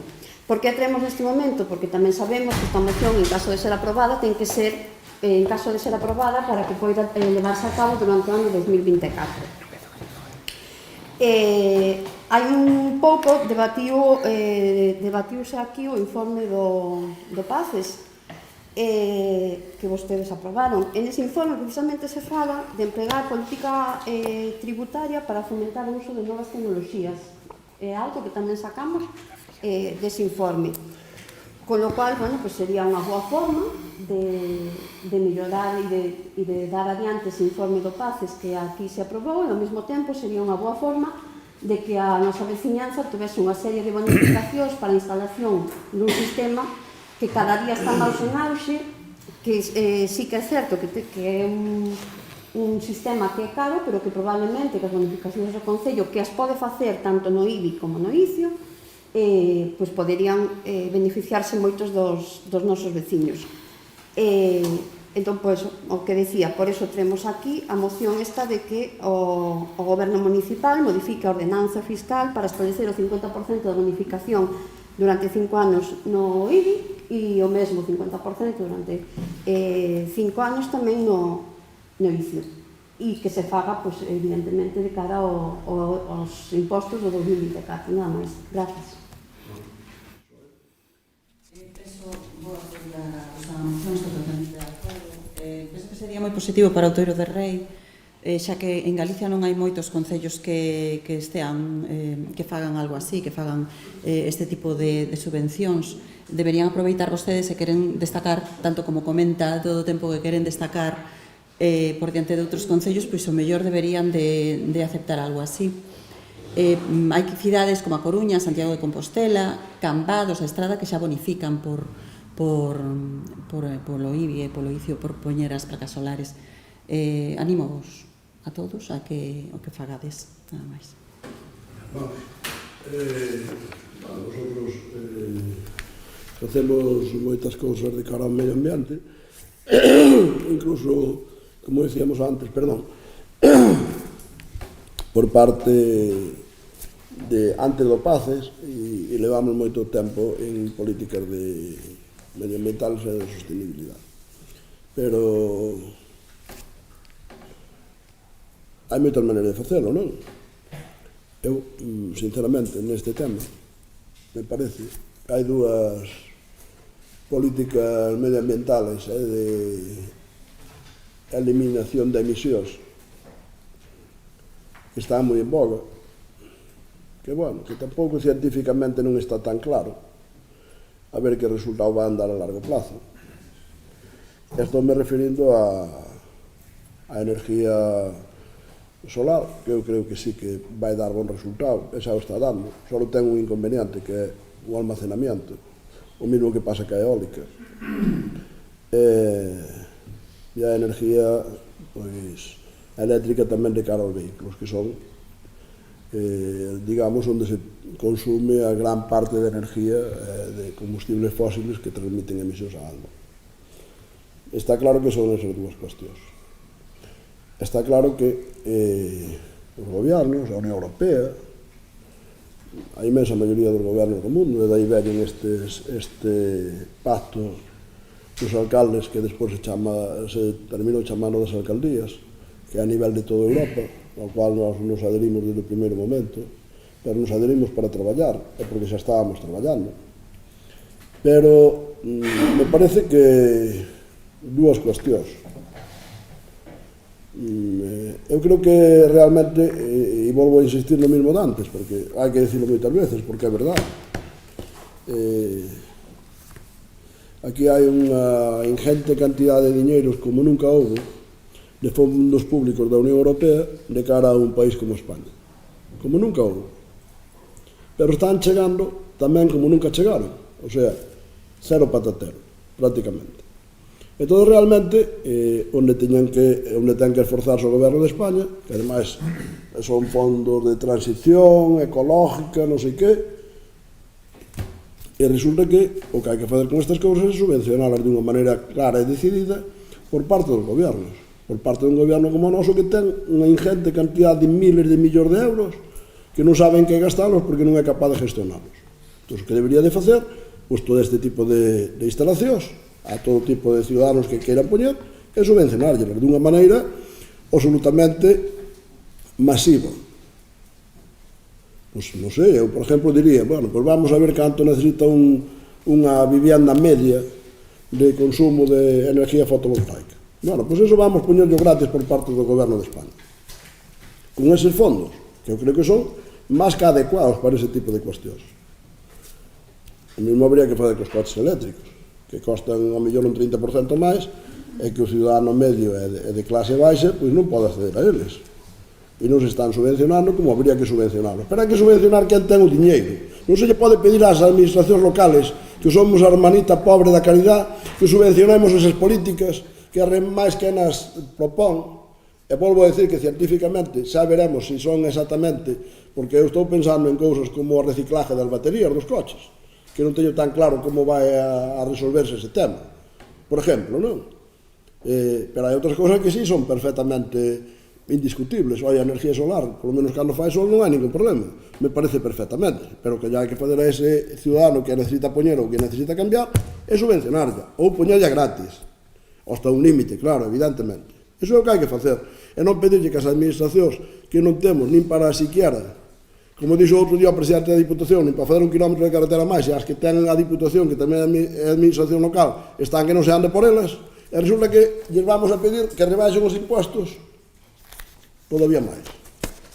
Pero que, bueno, nós podríamos decir, e eu podo dicir aquí, que nós xa temos unha rebaixa de impostos brutal, porque o IBIC costa o 50%, máis do 50% menos que costa en Lugo, por exemplo. E que o ICIO costa o 50% menos que costa en Lugo. Pois mire que se lle aplicamos xa máis do que ustedes piden. Claro. Entonces, nosotros temos algunhas exencións ou algunhas rebaixas no IBI, pero son máis ben de carácter social, para o tipo de personas que necesiten según que situación teñan económicamente, que me parece que é máis lógico que vayan nesa dirección. Porque volvo a insistir, o tema das instalacións e da transición, que hai un ministerio para a transición ecológica, non sei que fai. Pois o que ten que fazer é esforzarse e poñer o diñeiro sobre a mesa, que además o da Europa non sabe como gastalo, poñerlo sobre a mesa e decir, señores, ciudadanos españoles, tamén somos os gallegos, ciudadanos españoles, as instalacións de fotovoltaica, ou mellor de eólica, según que condicións, pois o goberno financia, pois eu diría, un 80%. Iso é o que debería de facer, para que o que quere fazer eses cambios os poida facer sin problemas. E, polo tanto, non lle podemos pedir a un concello que lle costa caro subsistir, que lle costa traballo ser capaz de levar a rede de auga a todo o municipio, porque a inmensa maioría dos concellos de Lugo non teñen agua en todo o municipio. Entón xa me explicarán como lle pedimos ao municipio, non é o noso caso, pero a nosa hai que mellorarla, tamén temos carencias. Como lle vamos a pedir que encima lle rebaixe os impostos, que xa os ten no tipo prácticamente máis baixo, porque non olvidamos que o IBI o mínimo é o 0,4 e o máximo, se non me equivoco, creo que é 1,1 ou algo polo estilo, algo de orde, vale, pero máis ou menos de orde, pero que sei que estou seguro que o mínimo é o 0,4, témolo casi no mínimo, non? Entonces, oiga, nós temos que prestar servicios, además prestamos servicios máis e de mellor calidad que a inmensa maioría dos concellos que nos rodean, que é polo que veñen os veciños, que tampouco veñen por outra cousa. Nin veñen polo que digo eu de bon que ten o concello, nin veñen polo que ustedes dicen que ten de malo. Porque se me fixeran caso a min, virían todavía moitos máis, e se me fixeran caso a ustedes non viría naide. Pero nin me fan caso a min, nin lle fan caso a ustedes, fanlle caso á realidade, que esa é a situación. A situación que ten o concello é a que ten. E as persoas que se queren mover, salvo casos excepcionales que sempre os hai en todas partes, se moven en función dos seus intereses, que é como ten que ser, que é como funciona a ciudadanía en todas as partes do mundo. E aquí tamén. Entonces, evidentemente, nosotros non podemos aceptar esta reducción, porque se aceptamos esta reducción, realmente o que vamos a fazer é reducir os servicios. Reducir os servicios sociales, por exemplo. Pois, xa me dirá usted se quer que reduzamos os servicios sociales onde temos unha cantidad ingente, pero ingente, de fondos que temos que dedicar. Porque non nos dedican outras administracións, como é o Estado, que cando fai a lei de dependencia dice que vai a pagar o 50% e agora paga o 30%. E temos que asumir os concellos. Asumímoslo nas escolas infantiles, asumímoslo na axuda a domicilio, asumirámoslo cando teñamos un centro de día, etc. E senón terán os nosos veciños sin os servicios. E iso é o que hai. Entón, con esa situación, pois eu creo que quen se ten que implicar, quen ten que poñer o diñeiro é quen non ten. E se además o regalan, eu ten que gestionar non dá gestionado, pois deberíase poñer as pilas. E ustedes que son os responsables deses gobiernos representados aquí, pois, señores, fagan algo, se queren, nesa dirección, porque simplemente con que veñen aquí a criticarnos, a xente non lles vai facer caso. Porque levan 40 anos facendo cousas destas, e a verdade é que non lles fai caso, porque non teñen razón, non por outra cousa. Non porque ustedes falen mellor ou falen peor, ustedes falan bastante ben, pero claro, nun argumento, non teñen argumentos serios. Como non teñen argumentos serios, a xente non lles fai caso. Entonces, non é cuestión de falar, é cuestión de actuar, é cuestión de ver o que fai cada un. E se eu votara aquí non sei cantos anos dicindo que era moi bon e a xente vira que non lles cumplía as súas expectativas, pois hai moito tempo que os veciños do Outeiro de Rei, que son moi inteligentes, todos sin excepción, pois estarían tomando outro tipo de medida e outra xente estaría gobernando neste Concello. Pero a situación é esa, a pesar de ustedes, e a pesar das actitudes sectarias que teñen gobiernos representados por ustedes, como lles acabo de decir fai un rato, no tema da potabilizadora, que eso supondría unha ingente cantidad de dinheiro para o Concello do Outeiro de Rei que se aforraría, e que yo puñaron o Concello do lado, que ademais é a capital da provincia. E agora nos dicen que como non temos unha auga como a de Lugo que se pode beber. Home, a verdade é que eu me apaño ali na Diputación e non a bebo nunca, porque moi ben non sabe, esa é a verdade. Clariña está, eso é verdade, pero saber non sabe moi ben. Entonces, tampouco, se eu, a próxima vez, vou recordar a persona que temos aquí, para a próxima vez pornos unha botellinha de auga a cada un, porque polo menos vai ser auga que ven de unha tratada, e aunque seña canos teña máis cristalina, a min gustaría máis beber desa auga. E na casa que coste que bebo moitas veces auga da traída ou auga do pozo, me dá igual, porque teño os dous sistemas, porque evidentemente antes de chegar a traída a este Concello, eu xa vivía aquí e tiña que ter un pozo, non me quedaba máis remedio, porque non había outra cousa. Pero agora, evidentemente, é que todos os veciños do Outeiro teñen a opción de usar o pozo, se o teñen, ou usar a auga de traída. Esa é unha ventaxa, unha doble ventaxa que temos os do Outeiro frente a outros, que só poden usar o pozo. Pero bueno, seguiremos nesa línea, nosotros seguiremos intentando mellorar. En este momento, pois a mí me gustaría, porque ademais a nosa política sempre é de impostos baixos, e aí está, e a veces a necesidade dos servicios nos pode obligar a axustalos, non a incrementalos, pero si a axustalos e a actualizalos, porque hai algo que tamén hai que ter en conta agora, que ustedes xa sei que non lles gusta que se fale deso, pero tamén vou a falar, que é que, por lo menos cando goberna o PP, sempre se dice que o está facendo moi mal cando a inflación se dispara. A inflación neste país, durante os últimos 2 anos para aquí, pois eu creo que se incrementou nun 30%, algo así polo estilo, en algúns casos máis. Eso quere decir que os servicios para este Concello incrementáronse nese porcentaje así de exponencial. Pois os servicios de auga, os servicios de obras, os servicios de personal, porque hai que subirles, como é lógico, e ainda lle subimos pouco porque non están a nivel do coste da vida, pois todo eso requere, porque nosotros ao millor, e tendremos que facerlo, seguramente tendremos que axustar impuestos a tasas, a todo ese tipo de costes, pero que nosotros levamos cos impuestos congelados e cas tasas, pois non sei cantos anos, e o coste da vida pois está dunha maneira disparada.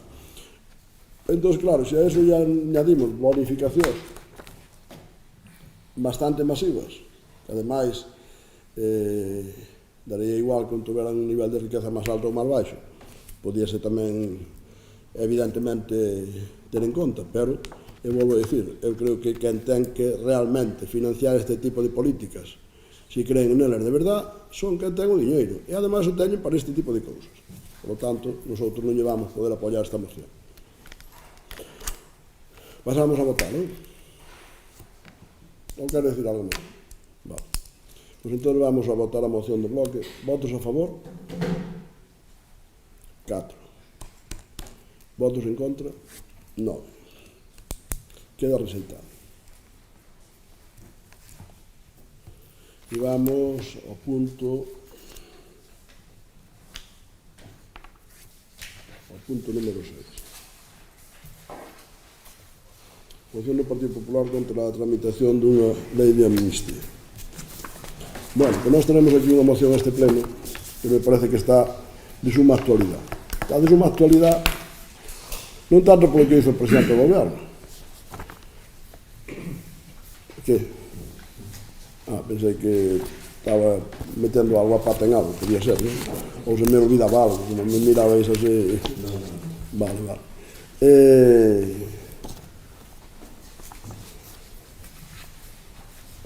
Moción contra a tramitación dunha lei de amnistía que presentou o Grupo Popular no Concello de Rei. E vou na ler, aunque non me gusta moito ler as mocións, porque supoño que teñen todos ustedes. Teñen a todos ustedes? Sí. Pois entón só vou ler o argumental. Digamos, o argumental non, os puntos de acordo. Rexeita calquer tipo de amnistía ou indulto generalizado para calquer grupo de cidadáns, calquera que sexa o seu delito.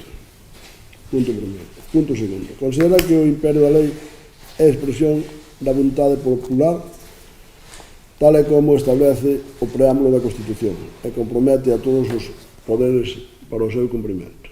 Terceiro.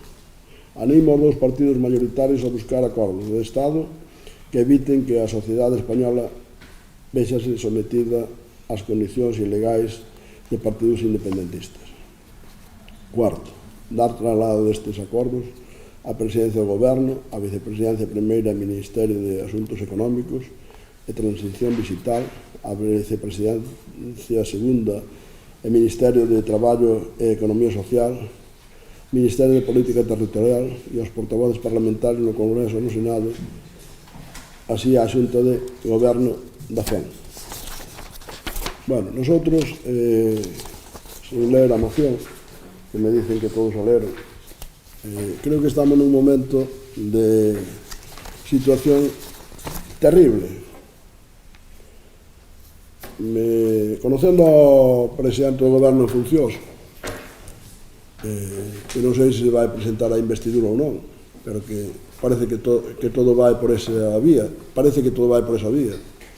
e evidentemente, despois de todo o que foi pasando en España nos últimos anos, desde o punto de vista institucional sobre todo, xa olvidando do económico, que é bastante grave, pois eu creo que hai que fazer este tipo de mocións preventivas para ver se conseguimos que alguén neste país, sobre todo na izquierda, empece a ter un pouquiño de sentido común. Que sí que hai xente na izquierda que tamén ten sentido común, eu dice todos os días, pero polo que vexo, os dirigentes políticos deste último PSOE, que agora xa non lle chamaría PSOE, nin socialdemocracia, chamaríalle un partido de un señor que realmente actúa un pouco como lle ven en gana. E evidentemente hai unha serie de señores que o siguen, que son os diputados, porque despois, fora dos diputados, vexo moitas disensións todos os días. Moitas. E ademais de personas que nós pensábamos que eran importantes nese partido, ao mellor non o son. Realmente o foron, con responsabilidades de goberno durante moito tempo e que moitas veces presumían os que agora non lle fan en caso de que habían traído o progreso a España, de que había sido moi importante para o desarrollo da democracia en España, etc. Pero agora sabes o que eses non lle fan ningún caso. Será porque son un pouco maiores, será porque... Pero eu sí que vexo que eses dicen o mesmo que dicían hai 20 anos, desde o punto de vista da política social. Entonces, hai outros que dicen que ademais son imprescindibles, porque ese é o tema. Se non foran imprescindibles, pois podían dicir o que quixeran. Nós xa estamos acostumbrados a escoitar aos nacionalistas e aos independentistas e aos nacionalistas radicales e aos independentistas que van máis alá incluso da democracia, que nos representan en algunhas institucións. Non nos representan en algúns, pero representan en algunhas institucións. Estou falando de partidos como a Bildo, que fai 4 días os seus dirigentes se dedicaban a temas terribles. E todos esos partidos están dicindo o que lle van a exigir ao que dice que vai ser o presidente do goberno. Porque eso sí que o dice, que vai ser o presidente do goberno e que vai ter os votos suficientes. Os votos suficientes só os pode ter con eses partidos que dicen que, primeiro punto, antes de nada van a exigir unha amnistía e segundo, van a exigir un referendo de independencia. Bueno, pois a amnistía en España, nun país democrático, que levamos 40 e pico de anos en democracia, me parece que é impresentable. Porque eso é cargar o Estado de Dereito. Sencillamente é cargar o Estado de Dereito. Entonces, sería decir que os xueces prevaricaron, sería decir que as leyes do Estado español en plena democracia non eran leyes legales. Oye, aquí se fixo unha amnistía a principio da democracia, se fixo borrón e conta nova, e se integrou a todo o mundo, a todos os partidos, desde a máis extrema izquierda hasta extrema dereita. E, bueno, me parece que nese momento, despois de vir unha dictadura, era o momento de facelo. Estuvo ben que se fixera. E se fixo, se conseguiu unha concordia nacional, levamos 40 e pico de anos en democracia, e creo que está perfecto. Pero que non se pode facer baixo ningún concepto é fazer unha amnistía para xente que comete delitos graves contra, neste caso, contra o Estado, contra a malversación do diñeiro público, etc. E iso é o que están propoñendo grupos independentistas que lle van a exigir ao posible candidato a presidente do goberno para darlle a investidura. Entón, a nosotros nos parece que isto é tan grave que realmente non nos podemos simplemente limitar a que os diputados que nos representan nunha serie de partidos, que as manifestacións que se fixaron e que algúns participamos nelas nos últimos días se quede solo neso. Creo que en todas as administracións do Estado, todas as que teñamos posibilidades, temos que pronunciarnos e decir alto e claro que non podemos aceptar e non podemos estar de acordo en derogar un Estado de Dereito, porque facer unha lei de amnistía neste momento sería derogar o Estado de Dereito, sin máis. Entón, a mí me parece que eso non o podemos aceptar. Por lo tanto, nosotros, por eso traemos esta moción a este pleno, porque creemos que non pode ser e temos que e debemos aprobar este tipo de puntos, rexeitar calquer tipo de amnistía ou indulto generalizado, porque eso sería unha emenda total á Constitución para calquer grupo de cidadáns, calquera que sexa o seu delito. Considera que o imperio da lei é a expresión da vontade popular, tal e como establece o preámbulo da Constitución. Sin imperio da lei, sin división de poderes, sin independencia judicial, sencillamente non hai democracia. E eso, algúns non estamos dispostos a que nos volva a suceder, porque xa vivimos algún tempo fora da democracia. E non queremos, baixo ningún concepto, que a democracia se perda. E pelearemos, evidentemente legalmente, con os medios que teñamos ao noso alcance, para que eso non suceda. Por lo tanto, nosotros pedimosle que eu creo que ustedes, a pesar da súa ideología, seguramente comprenderán que todo isto que estou dicindo eu que é fundamental para a convivencia e para a democracia neste país. Porque se poden romper a convivencia e a democracia neste país. Estamos en riesgo de que cheguemos a esa situación. Non sei se queren decir algo. Señor representante do BNG.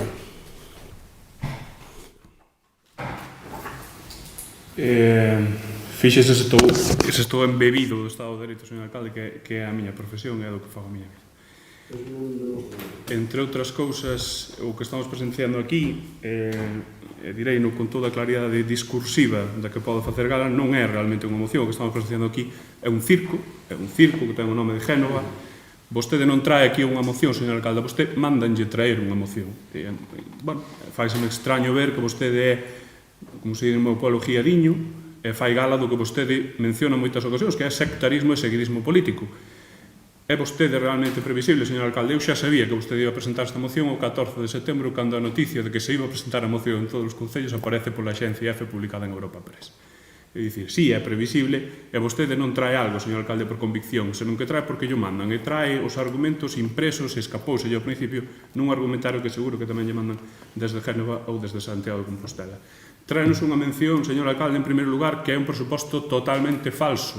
Non existe unha lei de amnistía, non hai un borrador que se presentara en Cortes, non hai un documento que se puxera enriba dunha mesa, desde logo non existe porque senón teríase filtrado a prensa e poderíamos falar de algo. Vostede nos pide que nos pronunciemos sobre algo que non existe, sobre unha idea, sobre un concepto que na súa idea é posible que se presente no futuro.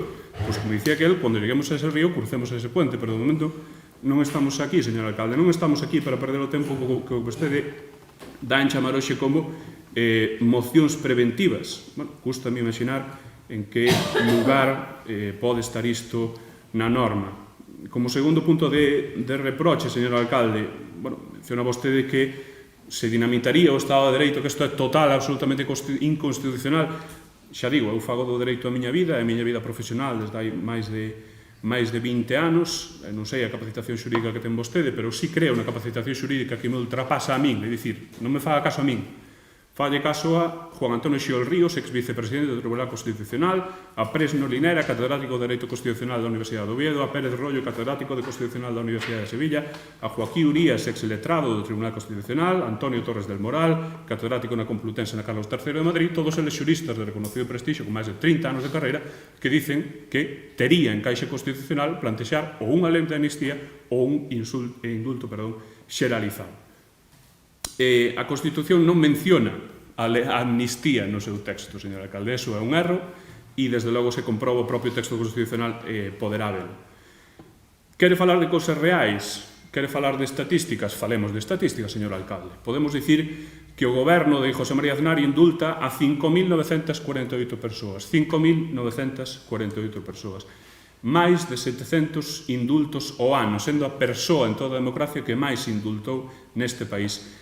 Reprocha vostede os indultos xeralizados. Aznar indulta no ano 2000 a 1.744 persoas. 1.744 persoas. E vostede ten os arrestos de clamar aquí contra os indultos xeralizados. O seu partido indulta a presos condenados por corrupción, a secuestradores dos GAL, a presos condenados da banda terrorista ETA, indulta tamén, e non se esqueza, a independentistas condenados por desvío de fondos, e iso tamén o fixo o seu partido, indulta a terroristas de Terra Lliure ou do movimento Terra Lliure, a mozos de escuadra condenados por tortura detenidos e a condenados por agresións sexuais, señor alcalde, o seu partido, non o Partido Socialista, neste caso. E tamén fai o seu partido algo que, se me apura, para atentar contra o Estado de Dereito, mencionemos a amnistía fiscal, a través da cal, cunha regularización mínima, se permite que delincuentes fiscais que iban a ser, ou que podían eventualmente ser condenados pola administración española, escapan á acción de xustiza. Fala vostede de Estado de Dereito? Falemos con datos e falemos con cousas reais, señor alcalde, non con futuribles que nadie se dou en colocar aquí.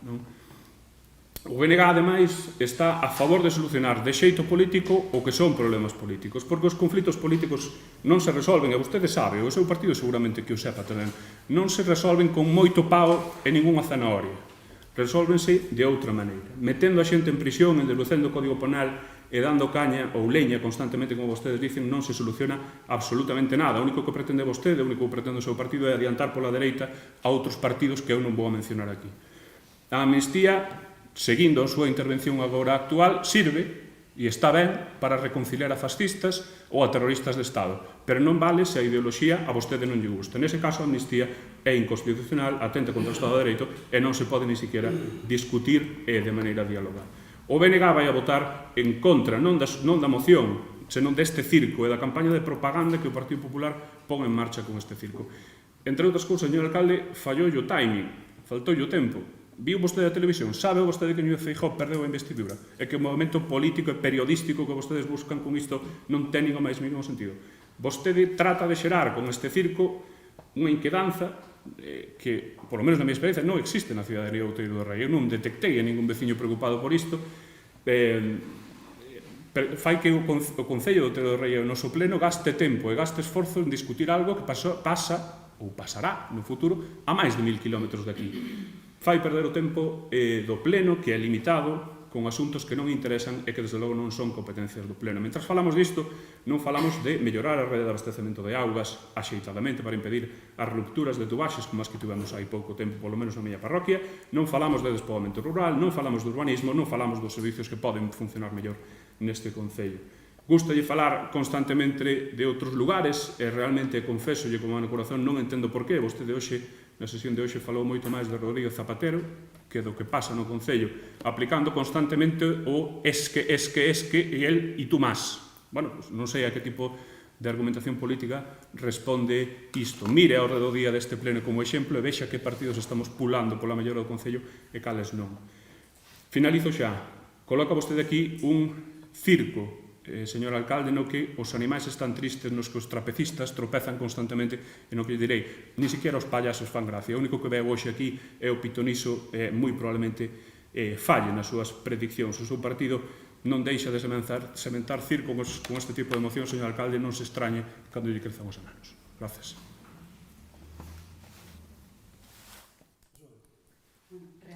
Non sei que facemos aquí hoxe falando dunha posible amnistía ou indulto por parte dun candidato dun partido político que aínda non foi proposto por el rei para poder investirse como presidente. Agora creo que o momento é o momento de Núñez Feijóo. Non teríamos que estar falando para nada deste tipo de asuntos.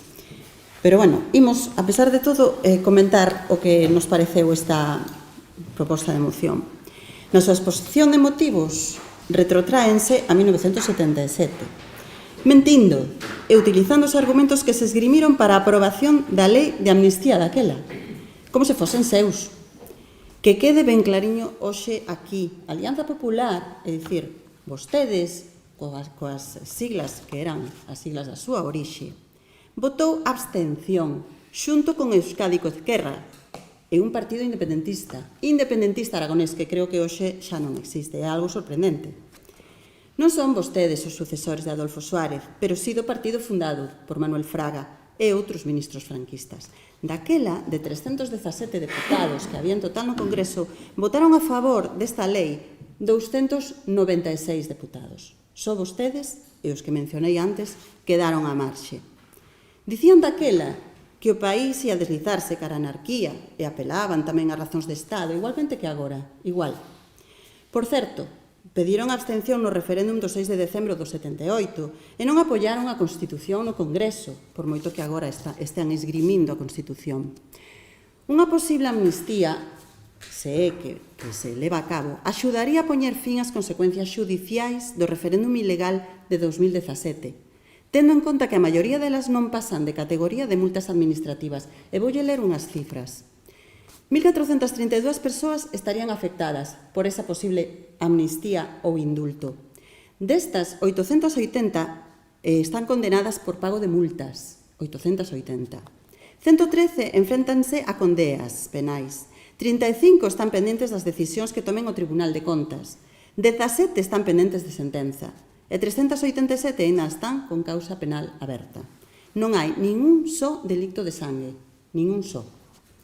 Un acordo de Estado sería aquel no que todos os partidos colaborasen para poñer fin a esta situación, sempre utilizando as bases sobre o que se asenta, que é a Constitución. Por certo, lembran vostedes cando Aznar, en 1996, necesitou destes nacionalistas, independentistas dos que falan na súa proposta de acordo, para poder ser elixido presidente e concedeulles a saída da Garda Civil de Tráfico de Cataluña, a supresión dos gobernos civís, a cesión do 30% do IRPF, o permiso á Generalitat para nomear os presidentes dos portos do Estado en Cataluña, etc. Incluso houbo unha aprobación da Lei de Normalización Lingüística en Cataluña, que nin o PP nin a dereita mediática dixeron ni impío daquela. Tampouco se deslegitimou o Estado de Dereito, con todas estas medidas, según parece, ao longo dos anos e agora. Sei que se chegas a amnistía ou indultos tampouco pasará, porque será unha decisión tomada por representantes da cidadanía na súa maioría. Moitas grazas.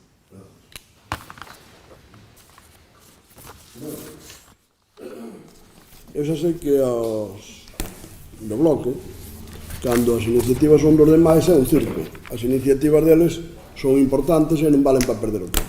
As dos demais son un circo. Eu xa sei que ustedes teñen un concepto da democracia así desta maneira, non? O que digo eu hai que discutirlo, o que digo eu é importante, o que dice a maioría, aunque eu seña a minoría, eso é un circo, eso non é importante. Eso é o primeiro que lle quero decir. Bueno, dice que me mandaron traer unha moción. Evidentemente o PP, Partido Popular, estamos convencidos de que isto debemos tratar a nivel de todas as administracións nas que estamos.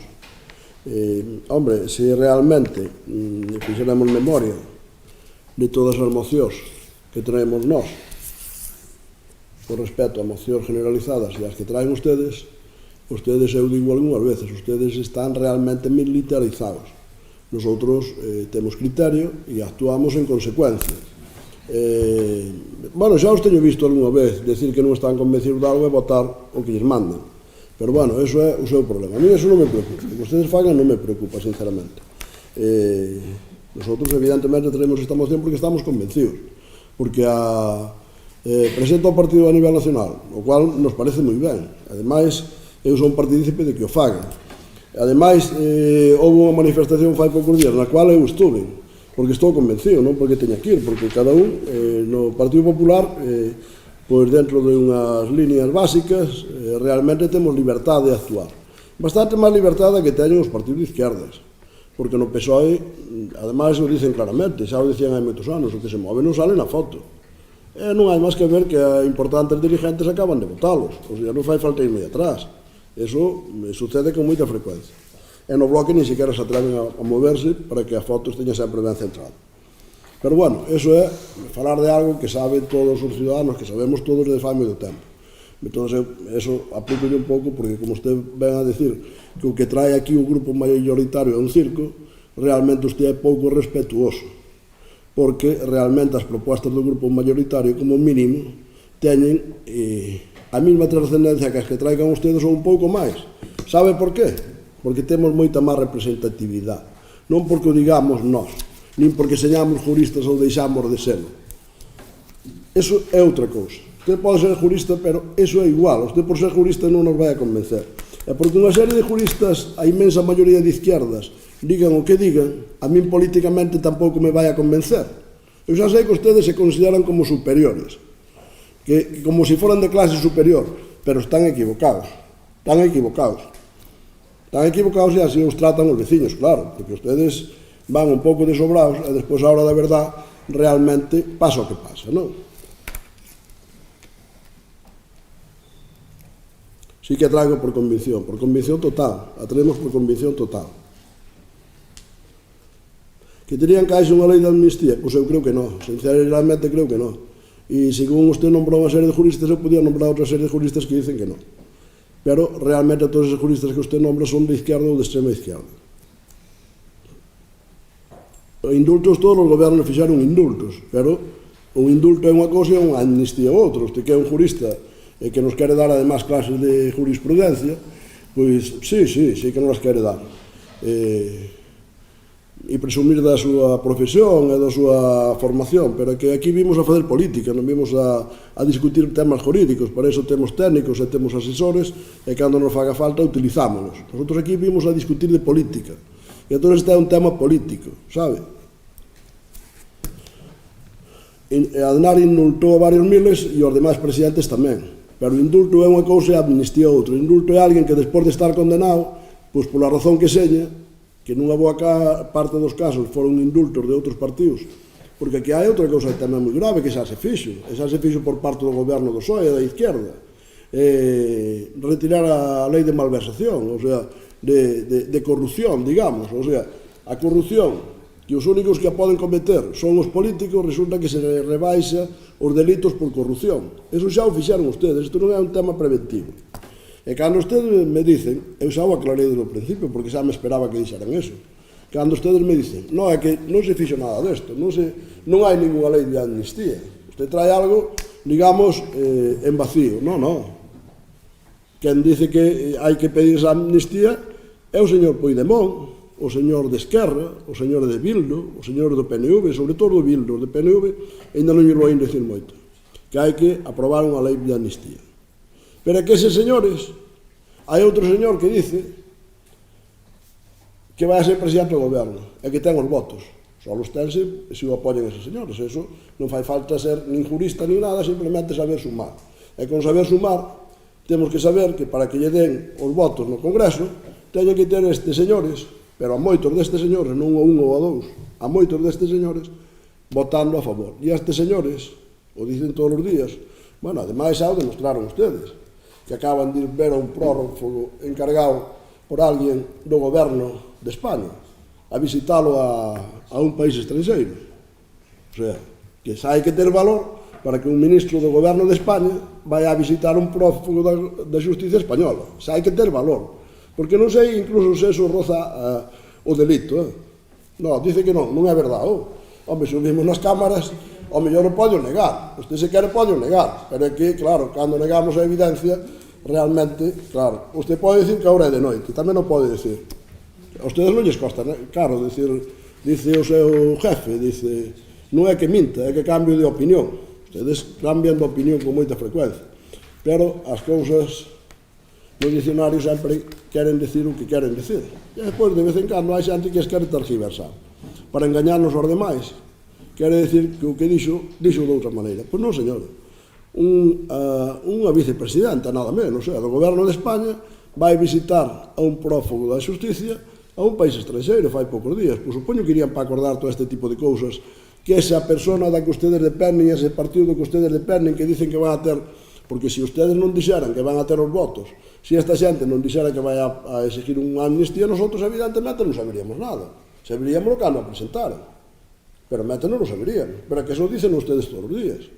O seu jefe dice que ten os votos, o seu jefe dice que vai gobernar que a mesma xente, e esa mesma xente dice que exige amnistía, referéndum de independencia, que lle demos o presupuesto de 2 anos a unha comunidade determinada. O presupuesto do Estado de 2 anos, casi medio billón de euros. Casi nada. Casi nada. Eso é o que nos dicen que temos que pagar o demais. Claro, e ustedes, moi tranquilos. Claro, xa vai na súa ADN de independentismo, xa o sei. Pero é que o Partido Socialista, eu non o podo entender, E non o podo entender eu non o entenden algúns dos seus dirigentes. Non sei se os van votar ou non, a mellor calquera día os vota, pero eso a min non me preocupa. É un problema de ustedes e máis deles. Pero é que a investidura é mellor perderla que a ganala a calquer precio. O dixo outro día Feijóo. Dixo que prefería non ser investido presidente que serlo a calquer precio. Está claro que posiblemente o podía ser. É moi fácil, porque ademais, no caso de ustedes é increíble, que o están facendo ahora, non é increíble que o vayan facer, por eso eu creo que o van facer, porque o están facendo ahora. Partidos de dereita, pero moi de dereita, están gobernando, apoiando un goberno de extrema izquierda, un goberno como mínimo social comunista. Como mínimo social comunista. Eso como mínimo. Porque é o que hai no goberno de España hoxe, non hai outra cousa. Xa sei que hai moita xente que lle gusta cambiar o nombre aos seus partidos. Pois, por exemplo, un día chamabanlle comunistas, outro día chamanlle Izquierda Unida, outro día chamanlle Podemos e outro día chamanlle Máis País. Pero ao final son todo comunistas. E a socialdemocracia do Partido Socialista eu creo que neste momento está absolutamente radicada. Está tamén na mesma línea competindo, precisamente competindo con ese Partido Comunista, e despois hai outros nacionalistas que tamén xa son nacionalcomunistas. Tamén é verdade, eso xa o sei. Sin embargo, hai outros que tamén os apoian, que son nacionalistas, pero ao mesmo tempo de dereita máis que naide. E os apoian igual. Non o entendo. Así lles vai, Así lles vai. Pero, bueno, ese tampouco é o meu problema, nem o problema do PP.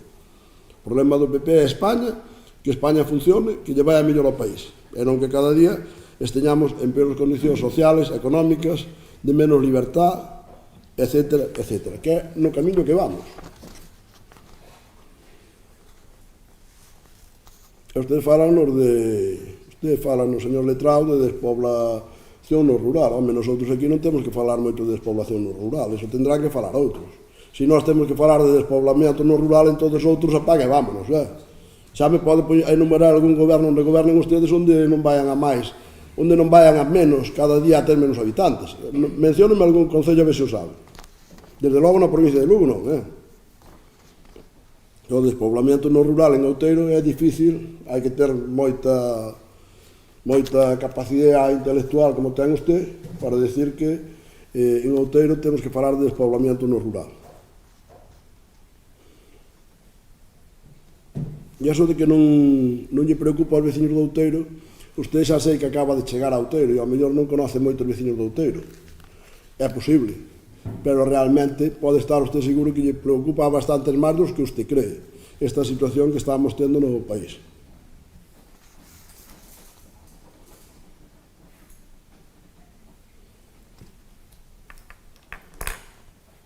Se dice que evidentemente non foi presentado polo rei, pero é que eu creo no que dice, porque eso xa o fixo antes o señor Pedro Sánchez. dice que vai a ser presidente, e dice que vai a ser con todos os que foi antes, con mismo gobierno Frankenstein, como dicía algún compañero seu. Entón van a repetir, está claro, pero podían repetirlo e nosotros non tendríamos que traer aquí esta moción se non houbera unhos señores dos que teñen que apoiar que dicen que no, primeiro de nada hai que eliminar todos os delitos que cometeu un grupo de personas. Pero vou dicir máis, que me parece que decía usted, que había moitísimos delitos menores. Non. Por todos eses non o farían. Por todos eses non o farían. Só lo fan por un señor, porque lo exige. Ou dous ou tres como moito, que é o señor Puigdemont, porque lo exige. E o van fazer por ese señor. Non por os outros 200 ou 300 personas de Cataluña que poden ter algún delito menor. Por ese señor é polo que o fan, porque ustedes deixanse chantajear de un prófugo da xusticia, dun independentista, que realmente non tuvo valor de quedarse en España, que hai outros nacionalistas que, ademais, máis de izquierda, que tuveron o valor de facelo. Eu admiro bastante máis, a pesar de ser nunha ideología totalmente contraria a min. E aí está Junqueras, por exemplo, que se quedou en España, que afrontou as súas consecuencias, que foi á cárcel, e o indultaron. Vale, podrá ser discutible un indulto, pero un indulto sí que cabe na Constitución. E para iso estamos despois políticamente para valorar as accións do goberno. Pero hai accións que pode tomar o goberno, hai outras accións que non pode tomalas. O que pasa que xa sei que este goberno non ten límite ningún para tomar calquer tipo de decisión. É para fazer calquer tipo de acción. E cando non lle vale a lei, a cambia. E se non lle vale o Tribunal Constitucional, intenta poñer os seus afines para que despois tamén refrenden as súas leyes. Eso é no camiño que vamos. Eso fixeron algúns países de Hispanoamérica non fai moito tempo e están agora como están. Por lo tanto, nosotros estamos convencidos, poden estar ustedes seguros, non podemos un circo, estamos propoñendo aquí algo que preocupa a moitos veciños do Outeiro de Rei e a moitos ciudadanos de España, a millóns de personas en España. E además representamos a maioría de veciños neste concello, representamos a unha inmensa forza política en España e, por suposto, en Galicia, que tamén temos a maioría. Vamos a pasar a votar esta moción. Votos a favor da moción? Votos en contra? 4. Aprobada a moción contra a tramitación dunha lei de amnistía,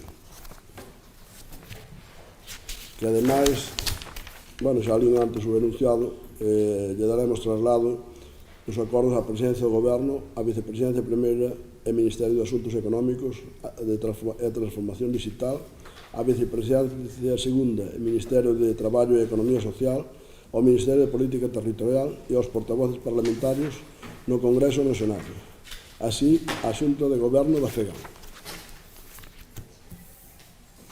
Votamos a non votamos? Sí.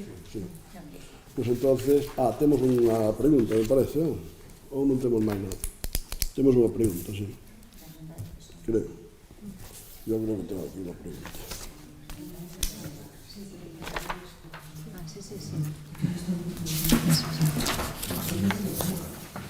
No, que me diga la Cale. Dale.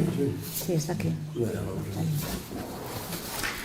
Doña María del Carmen Acacio López, na súa condición de voceira do Grupo Municipal Socialista no Concello de Outeiro de Rei, comparece como mellor en dereito proceda, di que ao beiro do disposto no 97.7 do Real Decreto polo que se aproba o Regulamento de Organización, Funcionamento e Réxime Xurídico das Entidades Locales, veño a presentar aos órganos do Goberno a seguinte pregunta. Dentro das bases que han de rexer as axudas ás familias do municipio para a escolarización dos seus fillos ofrecidas por este Concello ante o inicio do curso escolar 23-24, entre outros requisitos consta o de estar cursando diferentes niveis educativos, desde o segundo ciclo de educación infantil ata bacharelato, incluída a formación profesional de grau medio, pero en ningún momento se alude a formación profesional de grau superior. Poderíase dar desde ese equipo de goberno unha explicación para que este nivel de estudos non este incluído nesas axudas? Pois sí, os de grado superior consideramos máis ou menos similares á universidade, a cual tampouco damos axudas, entón pretendemos que chegamos a un nivel determinado e,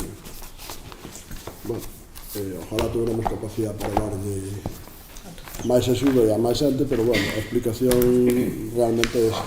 De grado superior, consideramos asimilables más o menos con los universitarios, y entonces por eso ese tipo de xente pues,